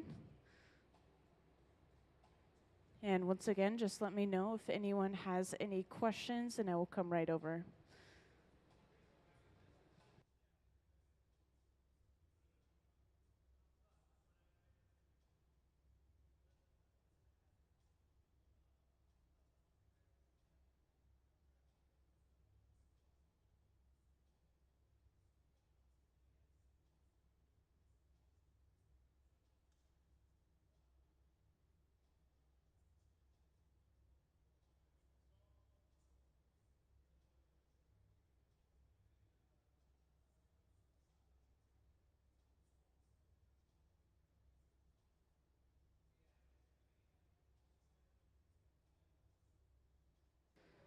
So you'll notice they laid that Marini out on a plate, and this has been put inside of the garage, which is this large silver box right here. And this is going to kind of preheat each of those individual pieces of Marini up to around 1,000 degrees Fahrenheit. If we were to just stick the Marini into the furnace just straight off the bat, that could heat up the glass too quickly, causing it to crack or break from thermal shock. We have to heat up our glass very slowly and cool it down very slowly. And speaking of our glass, I'll play a short video describing our furnaces and what the glass is made up of. And so can I have the charging the furnace video?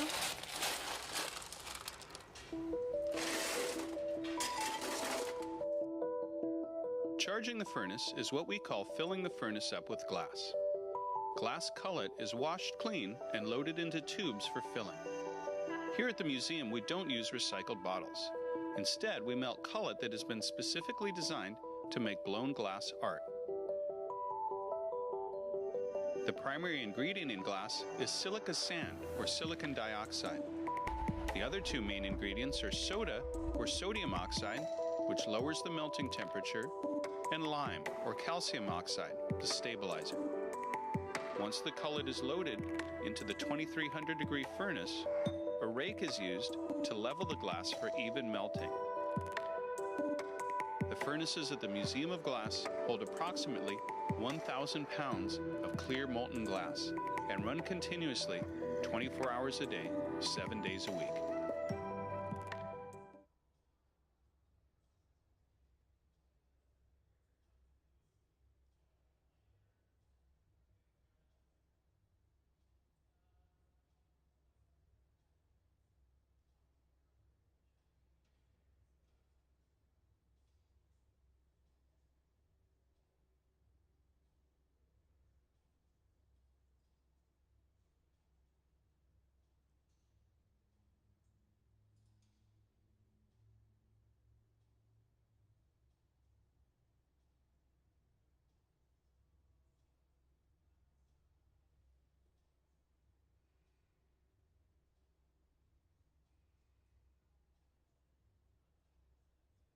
So now that this marini has been preheated, they are going to start heating them up even further inside of the furnace, and they will actually start squishing or pressing all of the marini into each other, kind of compressing all of them together. And this is going to get rid of any gaps in between each of those individual pieces of glass and make sure that there aren't any air bubbles in between those pieces of glass.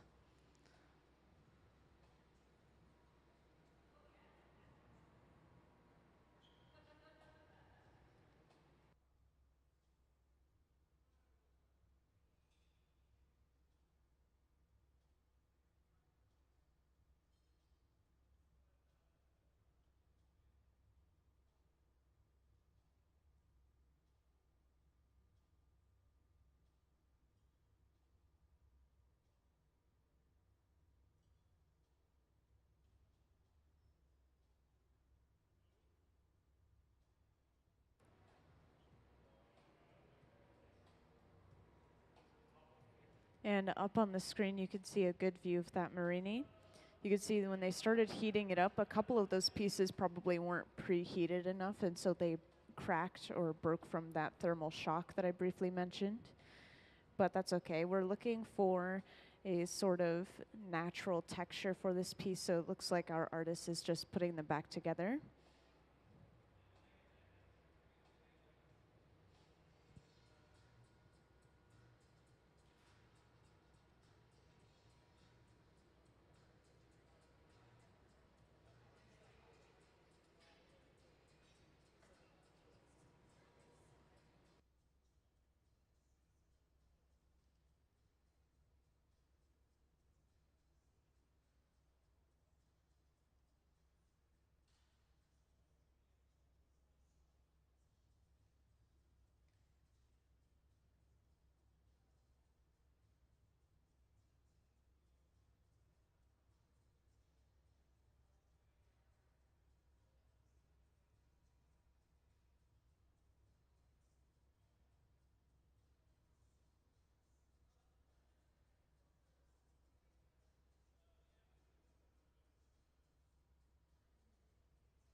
So I just briefly walked around with a little example of the Marini that they're using to get that texture on the glass. And this technique is called granulare. And this is when they use a hard glass and a soft glass directly next to each other, and they are going to melt at different rates, which is going to leave them with a physical and visual texture. They'll have bumps, they'll have little pock marks or holes throughout the piece. And so they're heating up that tray of Marini. They're going to start slowly pressing all of those pieces together with a wooden paddle. And inside of this garage here, we've already made that cup that I briefly talked about earlier. And they need to pull it out to get the exact measurements of that hole that they have in the side of the cup, because they're going to basically cover or fill that hole with the Marini over on that left bench.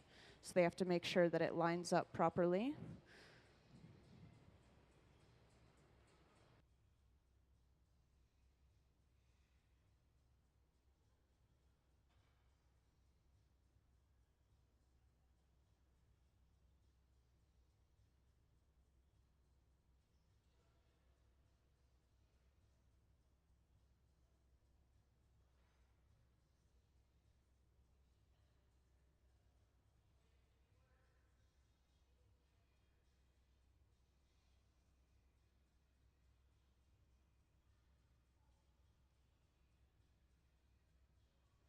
And at that center bench, you could see that cup that we made earlier. And we're also using this large fluffy flame. I briefly mentioned that we were going to be using some torches earlier. This one's running at around the same temperature as the furnaces at around 2300 degrees Fahrenheit. And with this torch, they're able to apply some extra heat to a specific area of the glass rather than heating up the entire thing overall inside of the furnace. So right now they're heating up that back end. It's the last thing going into the furnace and the first thing coming out, so it's naturally the coldest area. They want to make sure that stays nice and warm.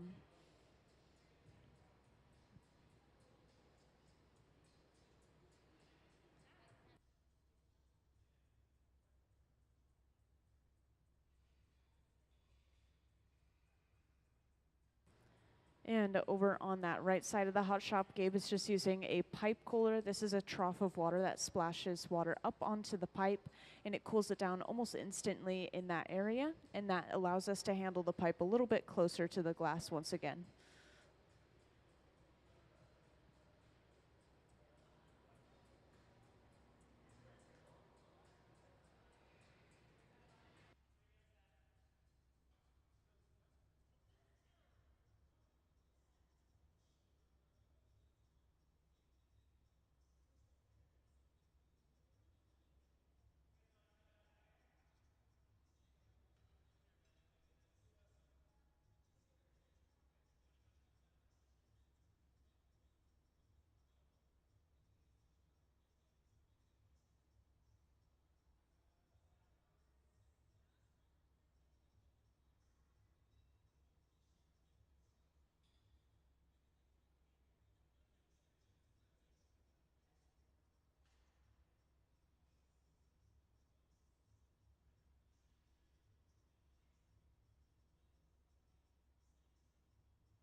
So if you were here for the last piece we made, we had this Marini that we were heating up, and then we rolled a bubble over top of it, or we attached the Marini to the outside of the bubble, basically.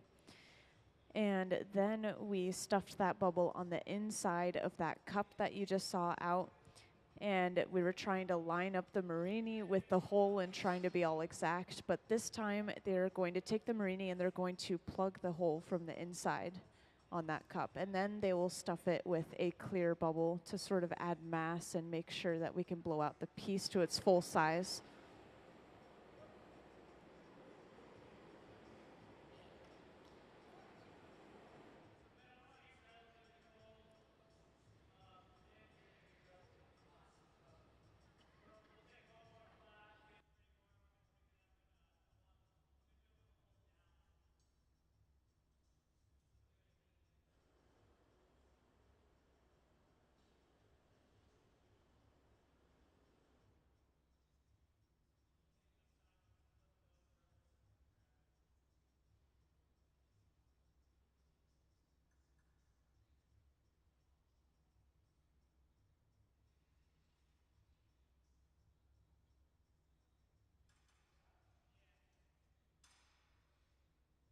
And whenever you see them tapping the plate or that metal thing that's holding onto the plate, this is making sure that the marini is not sticking to that plate, because when glass is molten, it really does get viscous and sticky like honey, as I said earlier. And next they're going in with this super hot handheld torch, and they're superheating just that small connection point between the marini and that piece that they're attaching it to, the inside of the cup. And this is going to make sure that we're not heating up the entire piece overall, which could cause us to lose our shape or it would move a lot. Instead, we're just heating up the areas we want to connect together.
So since we're going to be stuffing a bubble on the inside of this cup, they want to make sure that that marini is not sticking too far towards the inside of that cup.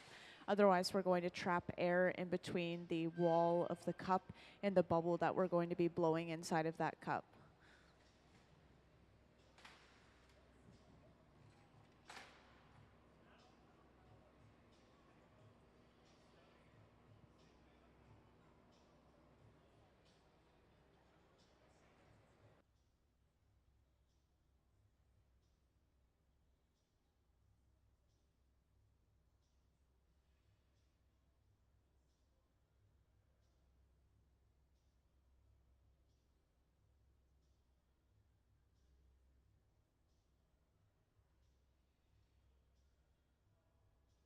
And over on that left bench, Nick is getting started on that bubble that's going to be stuffed inside of this cup.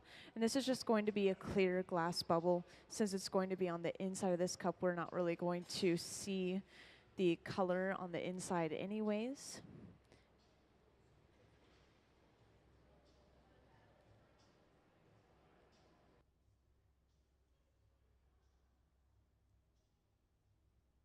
So our visiting artist, who is Susie Peck, right here up front, is able to come in and make anything she wants and take it home with her. And so she's told me that she's going to take it home and put it in her studio until she finds a showing to put it into. And so she's eventually going to be putting one, if not many, of these pieces into a showing. She just doesn't have any exact things written down in stone.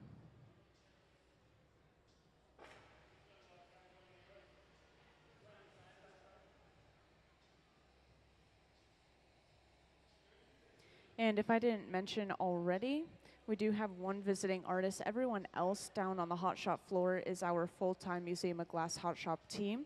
So they're here every day whether we have a visiting artist or not. And whenever we do have a visiting artist, these guys are usually here supporting and assisting that visiting artist.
So since a lot of you weren't here for the very beginning of this process, and I've had a few questions about color, I think I'll play a short video describing how we got that really smooth, even layer of color for this cup at the center bench. This will give you a good idea of what our color and glass kind of consists of as well.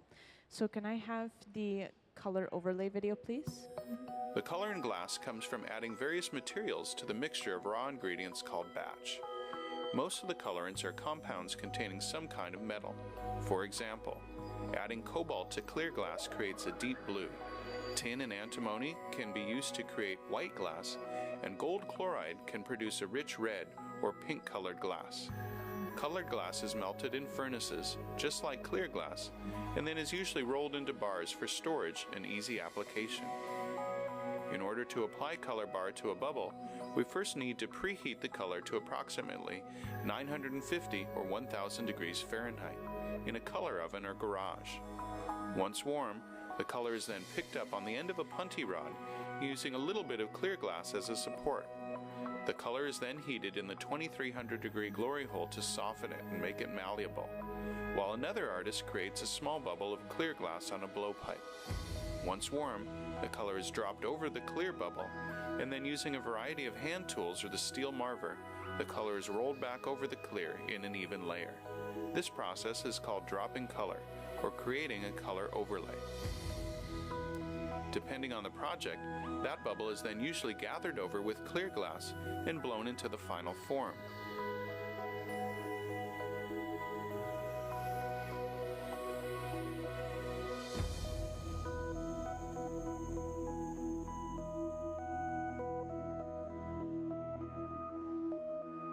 The finished product may appear to be all made from colored glass, but when viewed in cross-section, we can see that there is only a thin layer of color sandwiched between many layers of clear glass.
So Gabe has just gathered one more layer of clear glass and allowed a lot of it to drip off the end of that bubble. This is called a strip gather.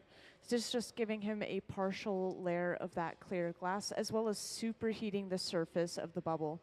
And this is going to be very beneficial because he is just about to stuff that bubble inside of that cup. He wants the surface of that bubble to be really hot.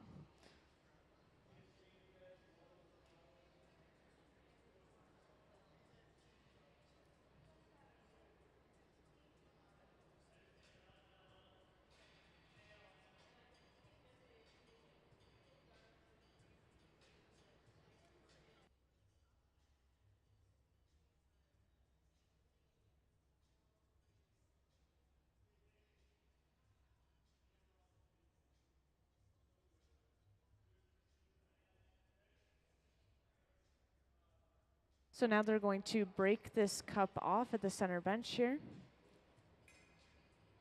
And this is going to be placed in a ring on the floor. This is going to hold it perfectly upright as they stuff that bubble inside of it.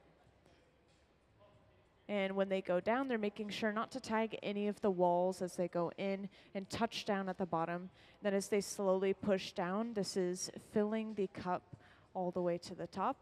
And a small puff of air will continue to expand that bubble, making sure that it's touching all of the walls inside of that cup.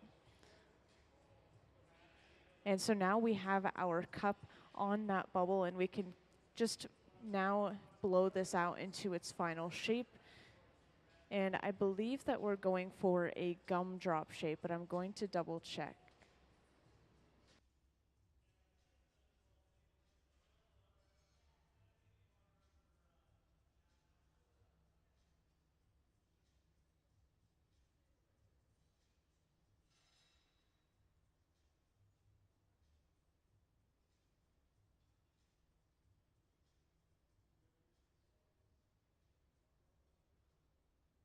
So if anyone was here for the last piece, we made a gumdrop shape.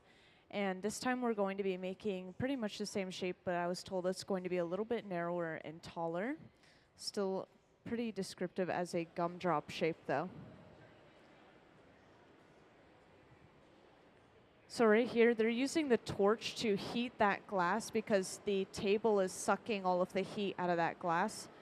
And they're trying to flatten that design, that pattern of the Marini down into the glass. They want everything to be smooth when they start blowing it out.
And there's just a little bit of clear left over from that previous connection to that smaller pipe, so they just cut that off real quick before they continue blowing into this bubble.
And right here, Gabe is actually using a stack of newspapers soaked in water.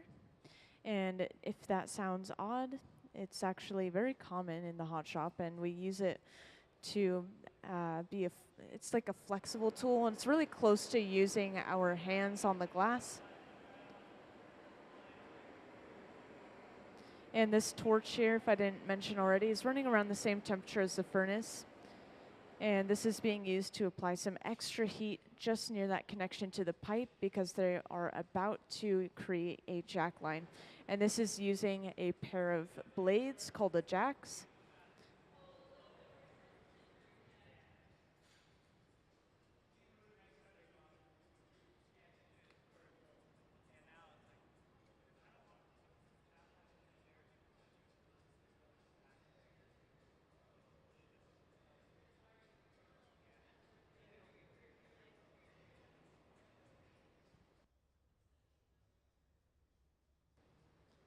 So now Gabe is going in with the jacks, and he is creating a jack line.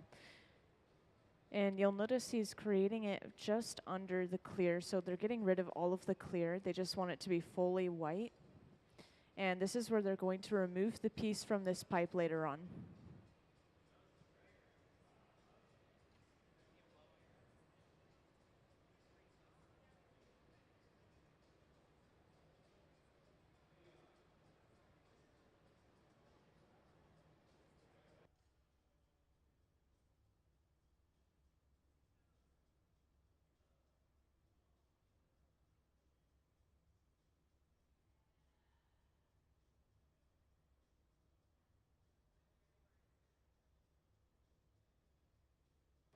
So as they continue heating this piece up and continuing to blow it out, you can really see that texture forming from all of that marine they added on the inside of the cup.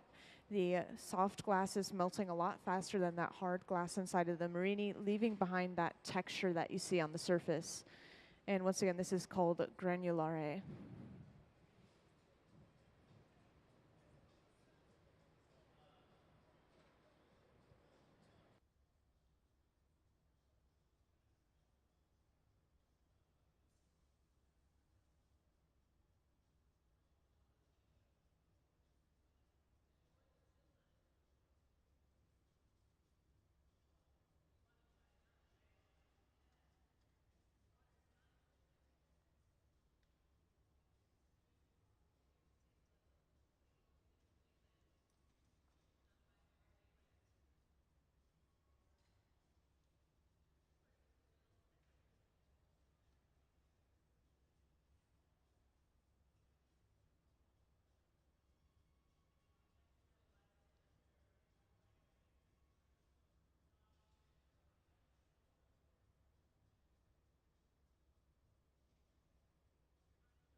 Now, I think I've had a few people join in here and there, so just to give a little overview once again of who we have here and what's going on. Today we have a visiting artist, and her name is Susie Peck, and that is the woman standing closer to the right or front of the hot shop here. And she is from Rochester, New York, and is a professor over there at RIT, or Rochester Institute of Technology, as a glass art teacher. And today is her first day of this residency here at the museum. This is going to go all the way through Sunday. And this is the second piece that we're making today. We did a lot of preparation, a lot of prep work earlier in the day, and so we only had time for one piece earlier, and this is our second one. So pretty exciting.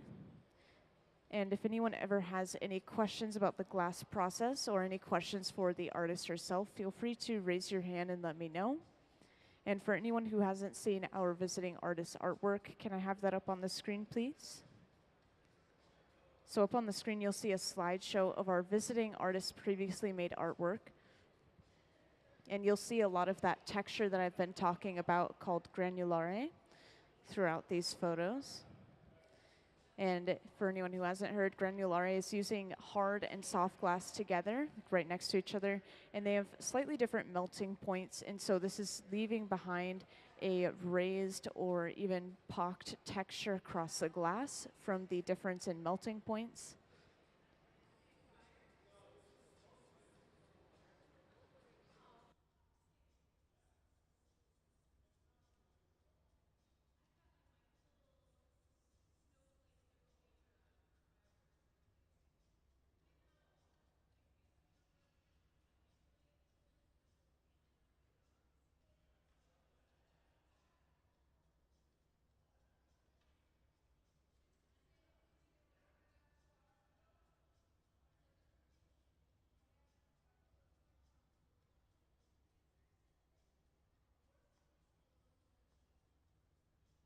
So whenever we finish any of our pieces, including this one that we're working on now, they are usually put away inside of the annealer, which is that large black box over on the far end of the hot shop. And these are going to cool the glass very slowly. If we were to try and cool it at room temperature, it would crack or break from thermal shock. So that's why you're not seeing that piece.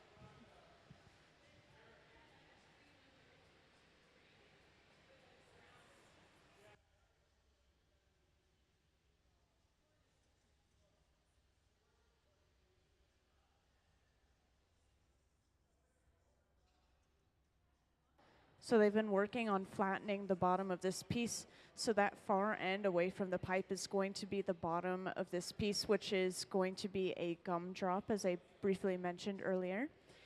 And they are actually going to close off the other end of the piece that's currently attached to the hollow pipe. And you'll see how they do that just in a little bit. It looks like they're working pretty quickly, coming pretty far along already.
And frequently, while working on pieces, you'll see them torch the back end of the piece like they are right now. And this is because this is the coldest area of the piece. It's the last thing going in the furnace, the first thing coming out. So they have to make sure that maintains this even warm heat. Otherwise, it will crack or break from thermal shock. In this particular area, if that area breaks, it could fall off the pipe. So I've actually seen a piece fall off inside of the furnace, but since it's so hot in there, it starts to kind of melt, and they're able to just grab a pipe and stick it into the glass and pull it back out before it really sticks to anything too badly. Yeah, it ruins the piece for sure, but not the furnace, luckily.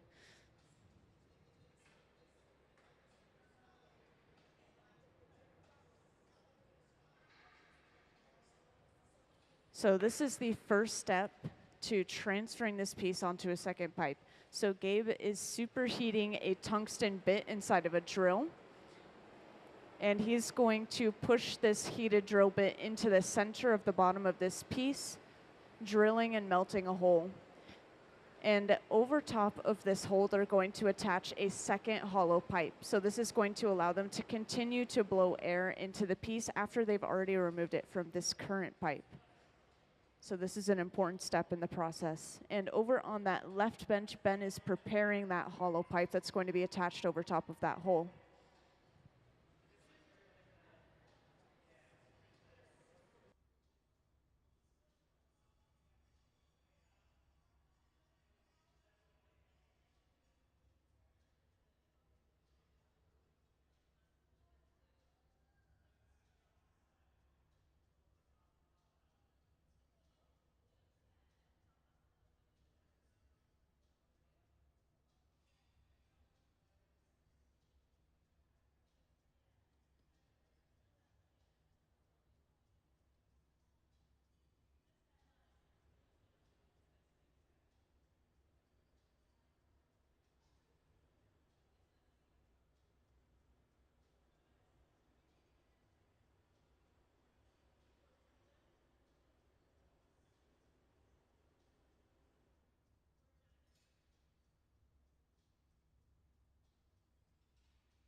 And while that second pipe is being prepared, they're just going to work on keeping this piece at a really even, warm temperature.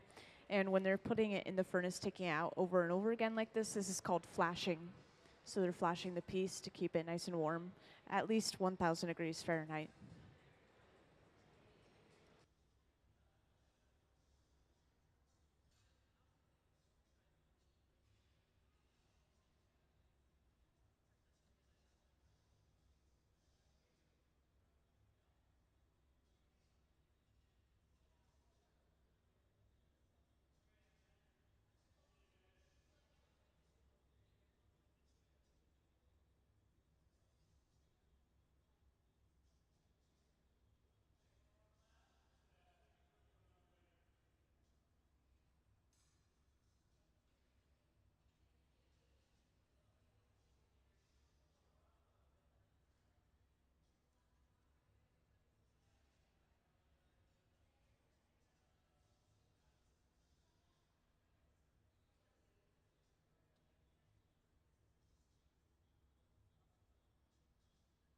So now a second pipe has been brought over, and as I said earlier, this is a hollow pipe with a hollow attachment, and they're placing it over top of that hole.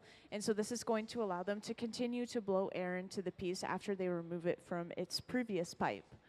And as you saw, Gabe just briefly, and we went in with a pair of jacks, and you saw he made this divot in that connection.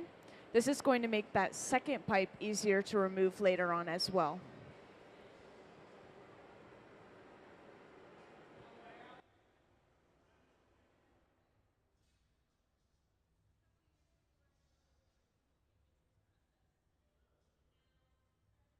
And they apply a little bit of water and a simple tap to the pipe, and that previous pipe is now broken off. So from here they have access to the other end of the piece now. That was the point of attaching that second pipe. It kind of flips the orientation. So from here, to get that gumdrop shape that they're going for, they're going to close up the top of that piece where they have that opening left behind, and then just continue to blow it out a little bit more.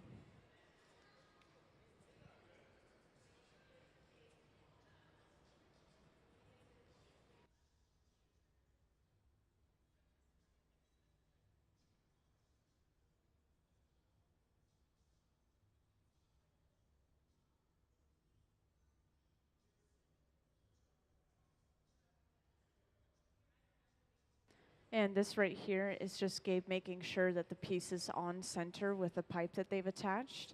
That connection's still warm, so it's able to move around, but the piece itself is cold. So he's able to hold onto the piece almost as a handle and allow that connection to right itself.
So if I didn't mention already, this small handheld torch is actually the hottest item we have in the hot shop. So that's very quickly spot heating, that opening on the end.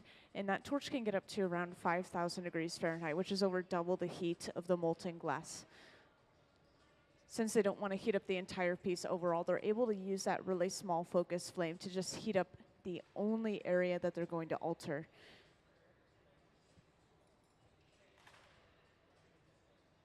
And you can see Nick right here has just brought up a clear bit on the end of a small pipe.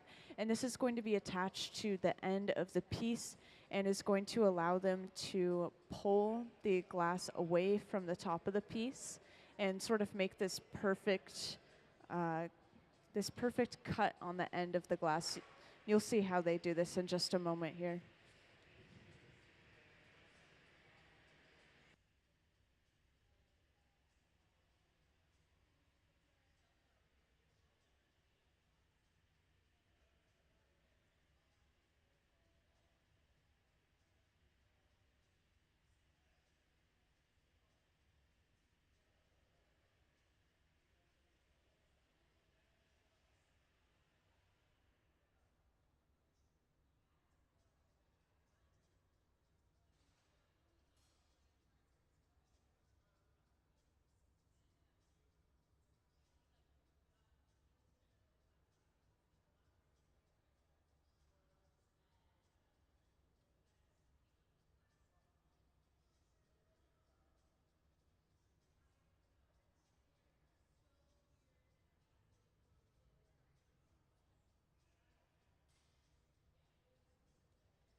So now they've just attached that little clear bit to the end of this piece, and they're going to make sure that that's a nice and secure connection before starting to pull that away from the rest of the piece. And so now from here, they have that opening closed off at the top, and now they could just start to blow this out and shape it into that perfect gumdrop shape that they're going for. And the reason we closed off the top of the piece using that small piece of glass is just to make sure that we did it kind of perfectly. If we were to try and do it with hand tools, we would have to pinch and pull away from the piece, and it could cause a lot of unevenness in general.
And I'd like to mention another thing. It's not very often that you'll see the artists wearing protection on their hands or their arms. Usually they'll have a second person that's standing next to them, and they'll shield their arms and hands with wooden paddles so that the glass doesn't, the heat from the glass doesn't touch them. But in this case, Gabe is actually using a special shield on his arm, and he's also wearing a pair of gloves. And this is just making sure that that heat from the glass is not hitting him, so everyone else can have other duties rather than just shielding him.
So for this piece, this is pretty much the final shape. It looks like they're just touching everything up, making sure all of the glass is blown out evenly and to the size that they want it.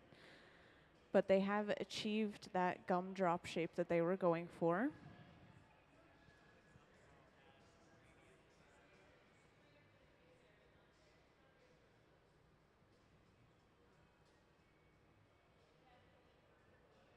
And if I didn't say so already, Gabe has been using a stack of newspaper soaked in water to continue to shape this glass as Nick is blowing into the end of the pipe. So they're expanding it, kind of guiding which way they want it to blow out with the stack of newspapers.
So swinging the glass like that is actually stretching or elongating that glass. And so it's both using gravity, hanging it down, and also centrifugal force, which is the outward pulling force from spinning that allows that glass to stretch. So they are going for a taller shape this time around, so that's most likely why they were doing that. They're trying to make it a little bit taller.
So you can see that Nick has gotten suited up in these special Kevlar gloves, and this is going to allow him to physically pick the glass up off the end of the pipe when they break this piece off. And to do so, they just apply a little bit of water and then simply tap the pipe just like earlier, and this will break that piece cleanly off.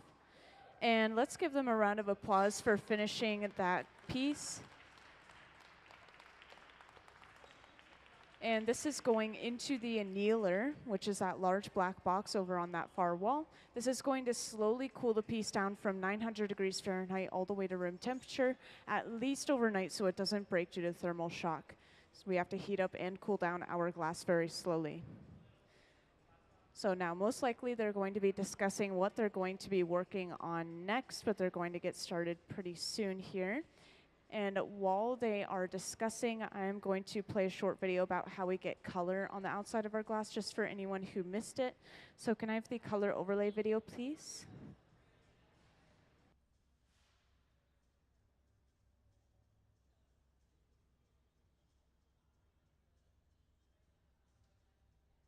Can I have the color overlay video, please?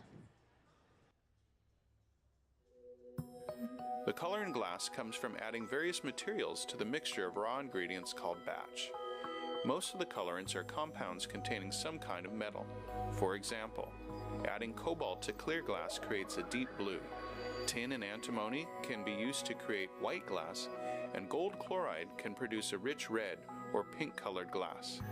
Colored glass is melted in furnaces, just like clear glass, and then is usually rolled into bars for storage and easy application. In order to apply color bar to a bubble, we first need to preheat the color to approximately 950 or 1000 degrees Fahrenheit in a color oven or garage. Once warm, the color is then picked up on the end of a punty rod using a little bit of clear glass as a support. The color is then heated in the 2300 degree glory hole to soften it and make it malleable, while another artist creates a small bubble of clear glass on a blowpipe. Once warm, the color is dropped over the clear bubble, and then using a variety of hand tools or the steel marver, the color is rolled back over the clear in an even layer. This process is called dropping color, or creating a color overlay. Depending on the project, that bubble is then usually gathered over with clear glass and blown into the final form.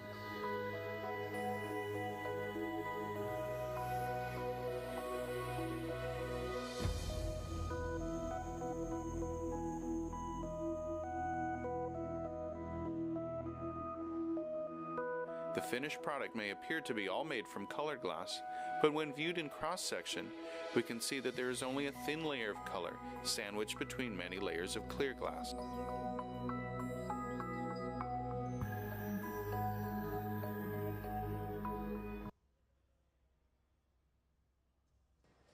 And for anyone who recently joined, just to give you a little recap, today we do have a visiting artist, and her name is Susie Peck. And that is the woman down at the center bench here. And she is from Rochester, New York, and is a professor over there at RIT, Rochester Institute of Technology, as a glass art teacher. And today we have been working with this special texture called granulare, which is those raised bumps on the glass that you saw with that last piece we made. And this is from using hard and soft glass directly next to each other. And so the soft glass is going to melt a lot faster than that hard glass, kind of leaving it behind with all of these bumps across that glass. And sometimes we could even invert the texture, and this would create a bunch of pock marks or little divots in the glass. And if you haven't seen our visiting artist artwork, can I have that up on the screen as well, please? So up on the screen, you'll see a slideshow of our visiting artist artwork. This was all made before she came to the museum here. And this is the first day of our visiting artist residency here. She'll be here all the way through Sunday, where she'll have an artist talk. And if anyone ever has any questions, feel free to raise your hand and let me know. Could be questions about the glass, could be questions for the artist herself.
So welcome to everyone who just joined us. Right now we're doing a little bit of prep work for the rest of this residency. This is the first day of our visiting artist residency. This is Susie Peck up front here. She is working on chopping up some marini. Marini is basically these large sticks of glass that have an image on the inside, and the image will be revealed when you chop it up into these little discs. And so right now she's laying out a plate of that marini, and she's going to surround it in a little bit of clear as well. And the reason for this is going to make sure that they don't waste any marini. Instead of just having an entire wrap of marini around the bubble or pipe, they will instead be able to kind of have a specific pattern, and the clear will be able to close off the top of the marini and create one whole bubble. And if that's a little bit confusing, then you may see a little bit later on how that kind of pulls together. But over on that left bench, Nick has been working on making a color cup. And can I have the stuff cup diagram up on the screen, please?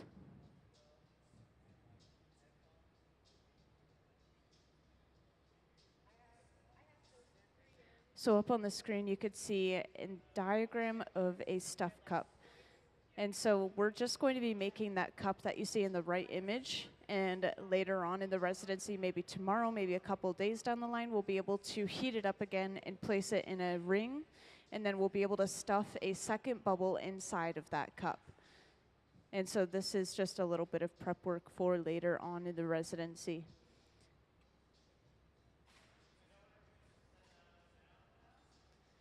And usually when they're preparing bubbles or just starting something, they usually start it on the side benches, and then when they have enough glass built up, they bring it over to the center bench where they will fully blow it out and shape it to its final shape.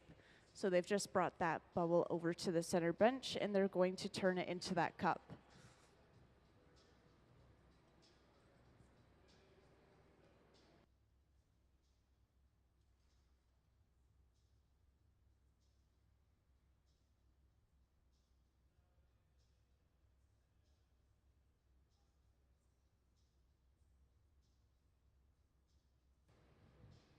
And as I briefly mentioned earlier, we do have a visiting artist. Susie is up front here working with her marini, and she's in from Rochester, New York, and is a professor over there actually in RIT, Rochester Institute of Technology, where she is a glass art teacher.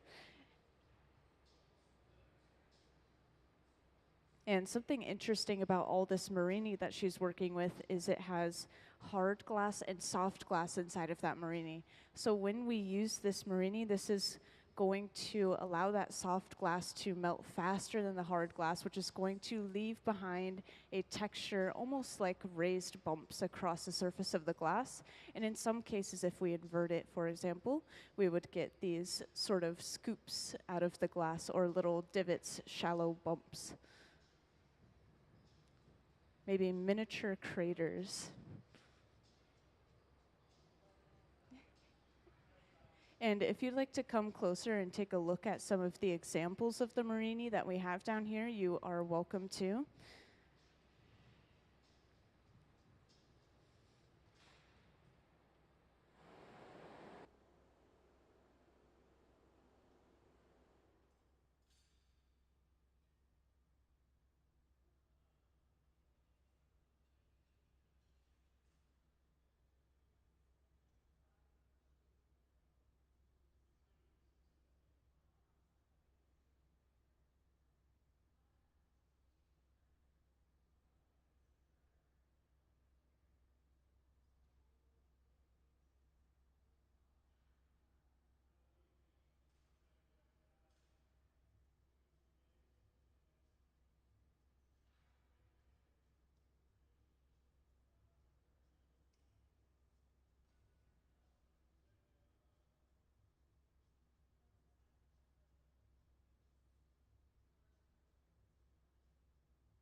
So the open face furnace that they've been working with is just used for reheating, and it runs between 21 and 2300 degrees Fahrenheit.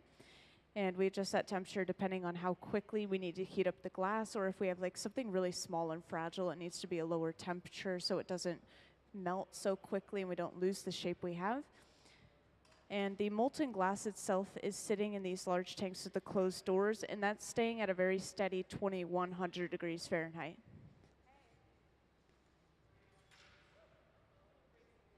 And I'd also like to briefly mention, you see that divot that Gabe just created in the glass, kind of near the connection between the glass and the pipe. This is called a jack line, and he made it with a pair of jacks, which are those two metal blades. And this is where they're going to remove this piece later on from the pipe.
So right now they're using this small handheld torch, which is super hot, to just spot heat these really small circles in the glass.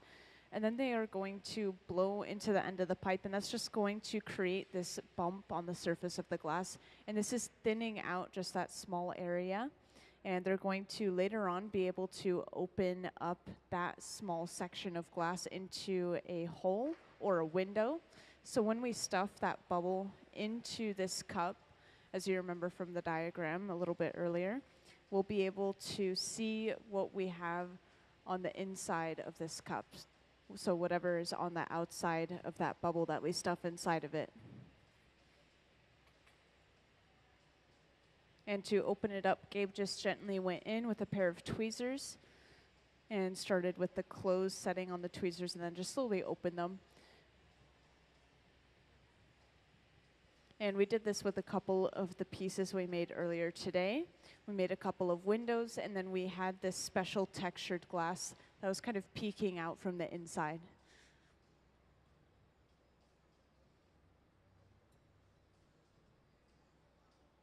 And once again, this special technique that was used to make the textured glass, or the textured glass itself, is called granulare.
So it looks like they're going to be making multiple windows on this particular piece.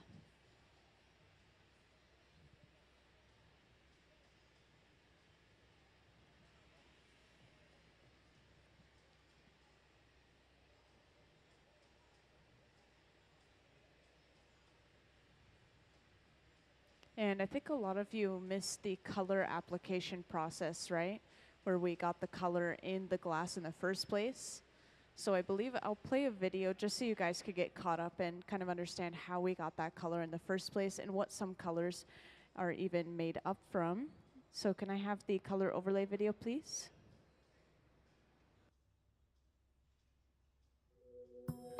The color in glass comes from adding various materials to the mixture of raw ingredients called batch. Most of the colorants are compounds containing some kind of metal. For example, adding cobalt to clear glass creates a deep blue. Tin and antimony can be used to create white glass, and gold chloride can produce a rich red or pink colored glass. Colored glass is melted in furnaces, just like clear glass, and then is usually rolled into bars for storage and easy application. In order to apply color bar to a bubble, we first need to preheat the color to approximately 950 or 1000 degrees Fahrenheit in a color oven or garage. Once warm, the color is then picked up on the end of a punty rod using a little bit of clear glass as a support. The color is then heated in the 2300 degree glory hole to soften it and make it malleable, while another artist creates a small bubble of clear glass on a blowpipe. Once warm, the color is dropped over the clear bubble, and then using a variety of hand tools or the steel marver, the color is rolled back over the clear in an even layer. This process is called dropping color, or creating a color overlay.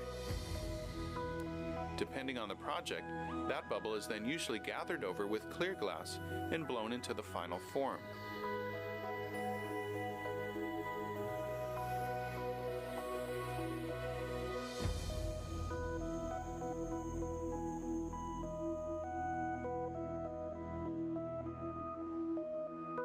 The finished product may appear to be all made from colored glass, but when viewed in cross-section, we can see that there is only a thin layer of color sandwiched between many layers of clear glass.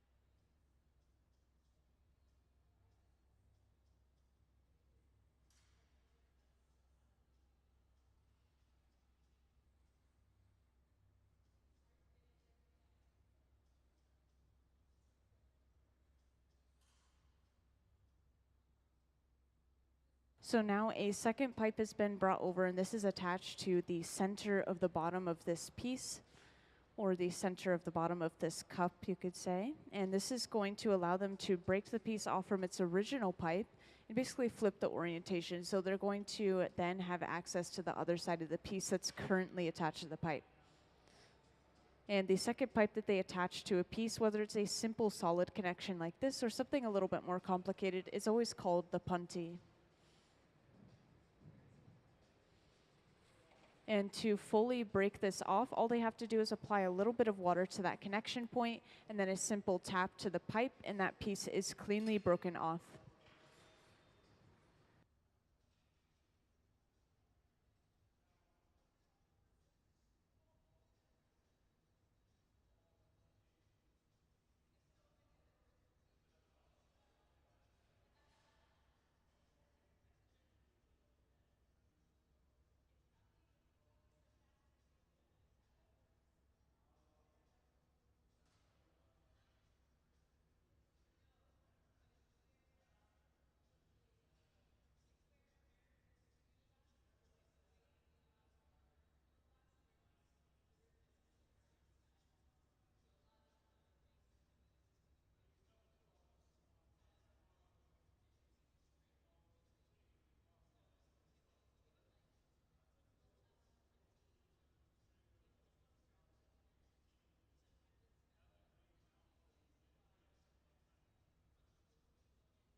So now that cup is pretty much complete. They just had to heat up that opening and then they flared it out in one go.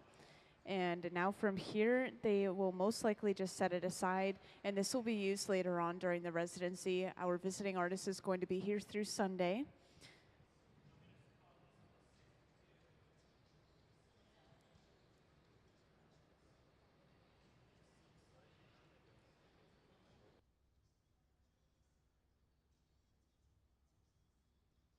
So up at the front, Susie's been working on setting all of these individual pieces of Marini down on this plate. And this can be pulled out, I think, tomorrow, and they'll just start to slowly heat that up. And they'll be able to use that to create a pattern with the glass. So instead of just having a solid clear glass bubble, we could instead roll a hollow pipe across this tray of glass, and it will create a texture across the entire piece, basically.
So a lot of these designs that Susie has brought in are very original and have not been created by her before, I believe. And so those gumdrops that were made earlier are not going to be the end goal of this piece that they're setting up for now. So these Marini specifically are actually going to be used on the inside of a piece, as she was saying earlier, and they'll cut it open to kind of reveal that texture on the inside. And I don't believe we have any images that are similar to that, but I was asking you, have you seen her previously made artwork? Okay. So can I have Susie's artwork up on the screen, please? So as you watch this slideshow, you'll see a lot of those textures on the outside of that glass. So you can kind of imagine that this is maybe what it'll look similar to when they cut that piece open to reveal that texture on the inside.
So for those who just joined us, just to give you a little rundown of what's going on, this is our visiting artist down in the front here, Susie Peck. And she's here today is her first day of the residency, but she's going to go all the way through Sunday. And she's from Rochester, New York currently, and is a professor over there at RIT, or Rochester Institute of Technology, as a glass art teacher. And today we have been working with all of this special texture that you see laid out here called granulare. And this is basically using hard and soft glass together to get a texture. So the hard glass is going to melt a lot slower than the soft glass, which is going to leave behind sort of a bumpy texture on the surface of our glass. And I have a couple of examples of that down on this front table here that I'll bring over in a sec. But she is basically preparing a couple of trays of these. They're going to roll these up on the end of a hollow pipe tomorrow to create one complete bubble. And that's going to have the texture completely on the outside, or just completely around that bubble. And in the background as well, we have our Museum of Glass Hot Shop team. They're working on making some color cups. And so the first step to making a color cup is, of course, applying the color. So over on that left bench, Ben is working on heating up a large portion of color, and this is going to be dropped down on top of a small clear bubble. And then this is eventually going to be blown out into a round bottom cup shape, much like this, but on a much larger scale as well. And we've been kind of poking holes in these today, doing some odd techniques to get some windows that'll show the color underneath. And to give you a better understanding of the color cups, I'll have a stuff cup diagram up on the screen. So up on the screen, that right image you see, we're working on making the cup that is sitting inside of that ring. And then we will stuff a bubble inside of that cup later on in the residency, probably tomorrow through Sunday. And basically, we may create some windows in the side of the cup, or holes, and that will show the color or the texture of the bubble underneath. And right here, Gabe is just pulling some clear cane. Cane is just large or thin sticks of glass.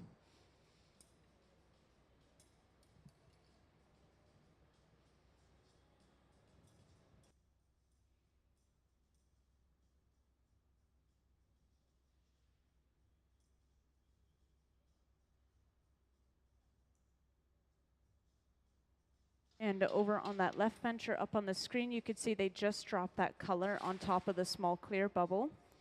And this is being lightly stamped down before it's going to be evenly spread across that bubble, creating a very smooth, even layer of color.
Do you guys have any questions? Or are you just enjoying watching?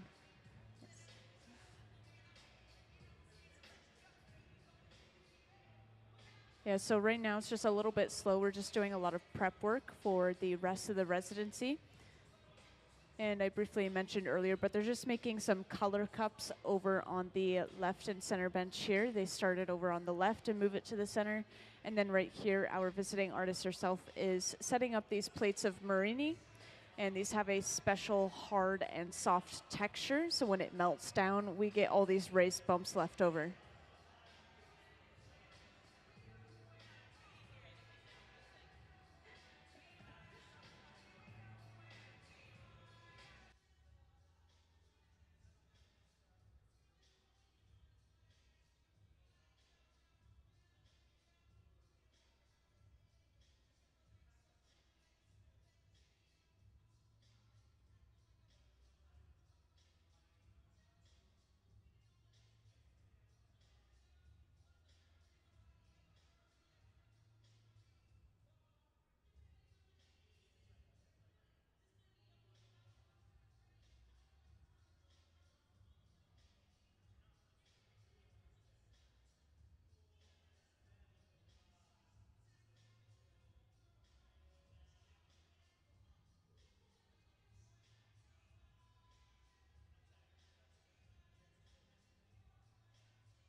Welcome to those who just joined us in the hot shop. Today we have a visiting artist, and this is Susie Peck down at that front table here. And she is currently working on laying out trays of Marini. Marini is basically a large stick of glass that has been pulled that has different layers of glass inside of it to create imagery. And so to expose that imagery, they simply chop it up into almost a disc-like shape, and that reveals that image inside. And in this case, we have a bunch of sort of simple circles and some abstract shapes. And in this Marini, we have hard and soft glass, which is really interesting because when we heat that up, the soft glass is going to melt a lot faster than the hard glass. And this is going to give us a texture of sort of bumps or even divots into the glass, depending on how we set that up. And that special texture technique is called granulare. And at the center bench, they are currently working on making something called a color cup. So this is basically just going to be a large cup, kind of like the shape that I'm holding here with the rounded bottom. And this is, of course, going to be a lot larger. And they are going to use this to stuff another bubble on the inside of the cup. And this is going to give them multiple layers of color, pattern, texture, anything that they're looking for, really. So at the center bench, Gabe is now going in with a pair of jacks, those two metal blades, and he's carving a jack line into the glass, which is that divot you see forming now. This is where they're going to remove the piece from the pipe later on.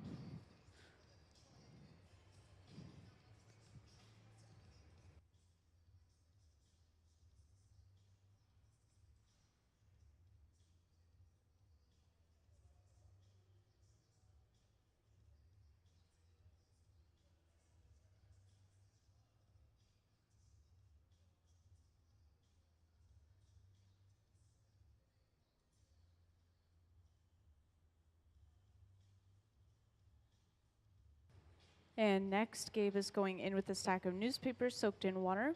And despite how odd that tool may sound, it's actually very commonly used. It's one of the only flexible tools you can move with our hand. And it's also pretty close to just using our hand to shape that glass.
Just to let you guys know, if you were here earlier, you saw them putting the pieces after they were done inside of the annealer, which is that large black box on the wall.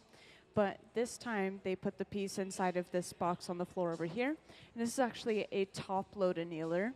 So it's very similar to that box over on the far side of the wall. But this is most likely because they're running out of space in that annealer, or it could be because they need to pick it up from inside of the top-load annealer later on.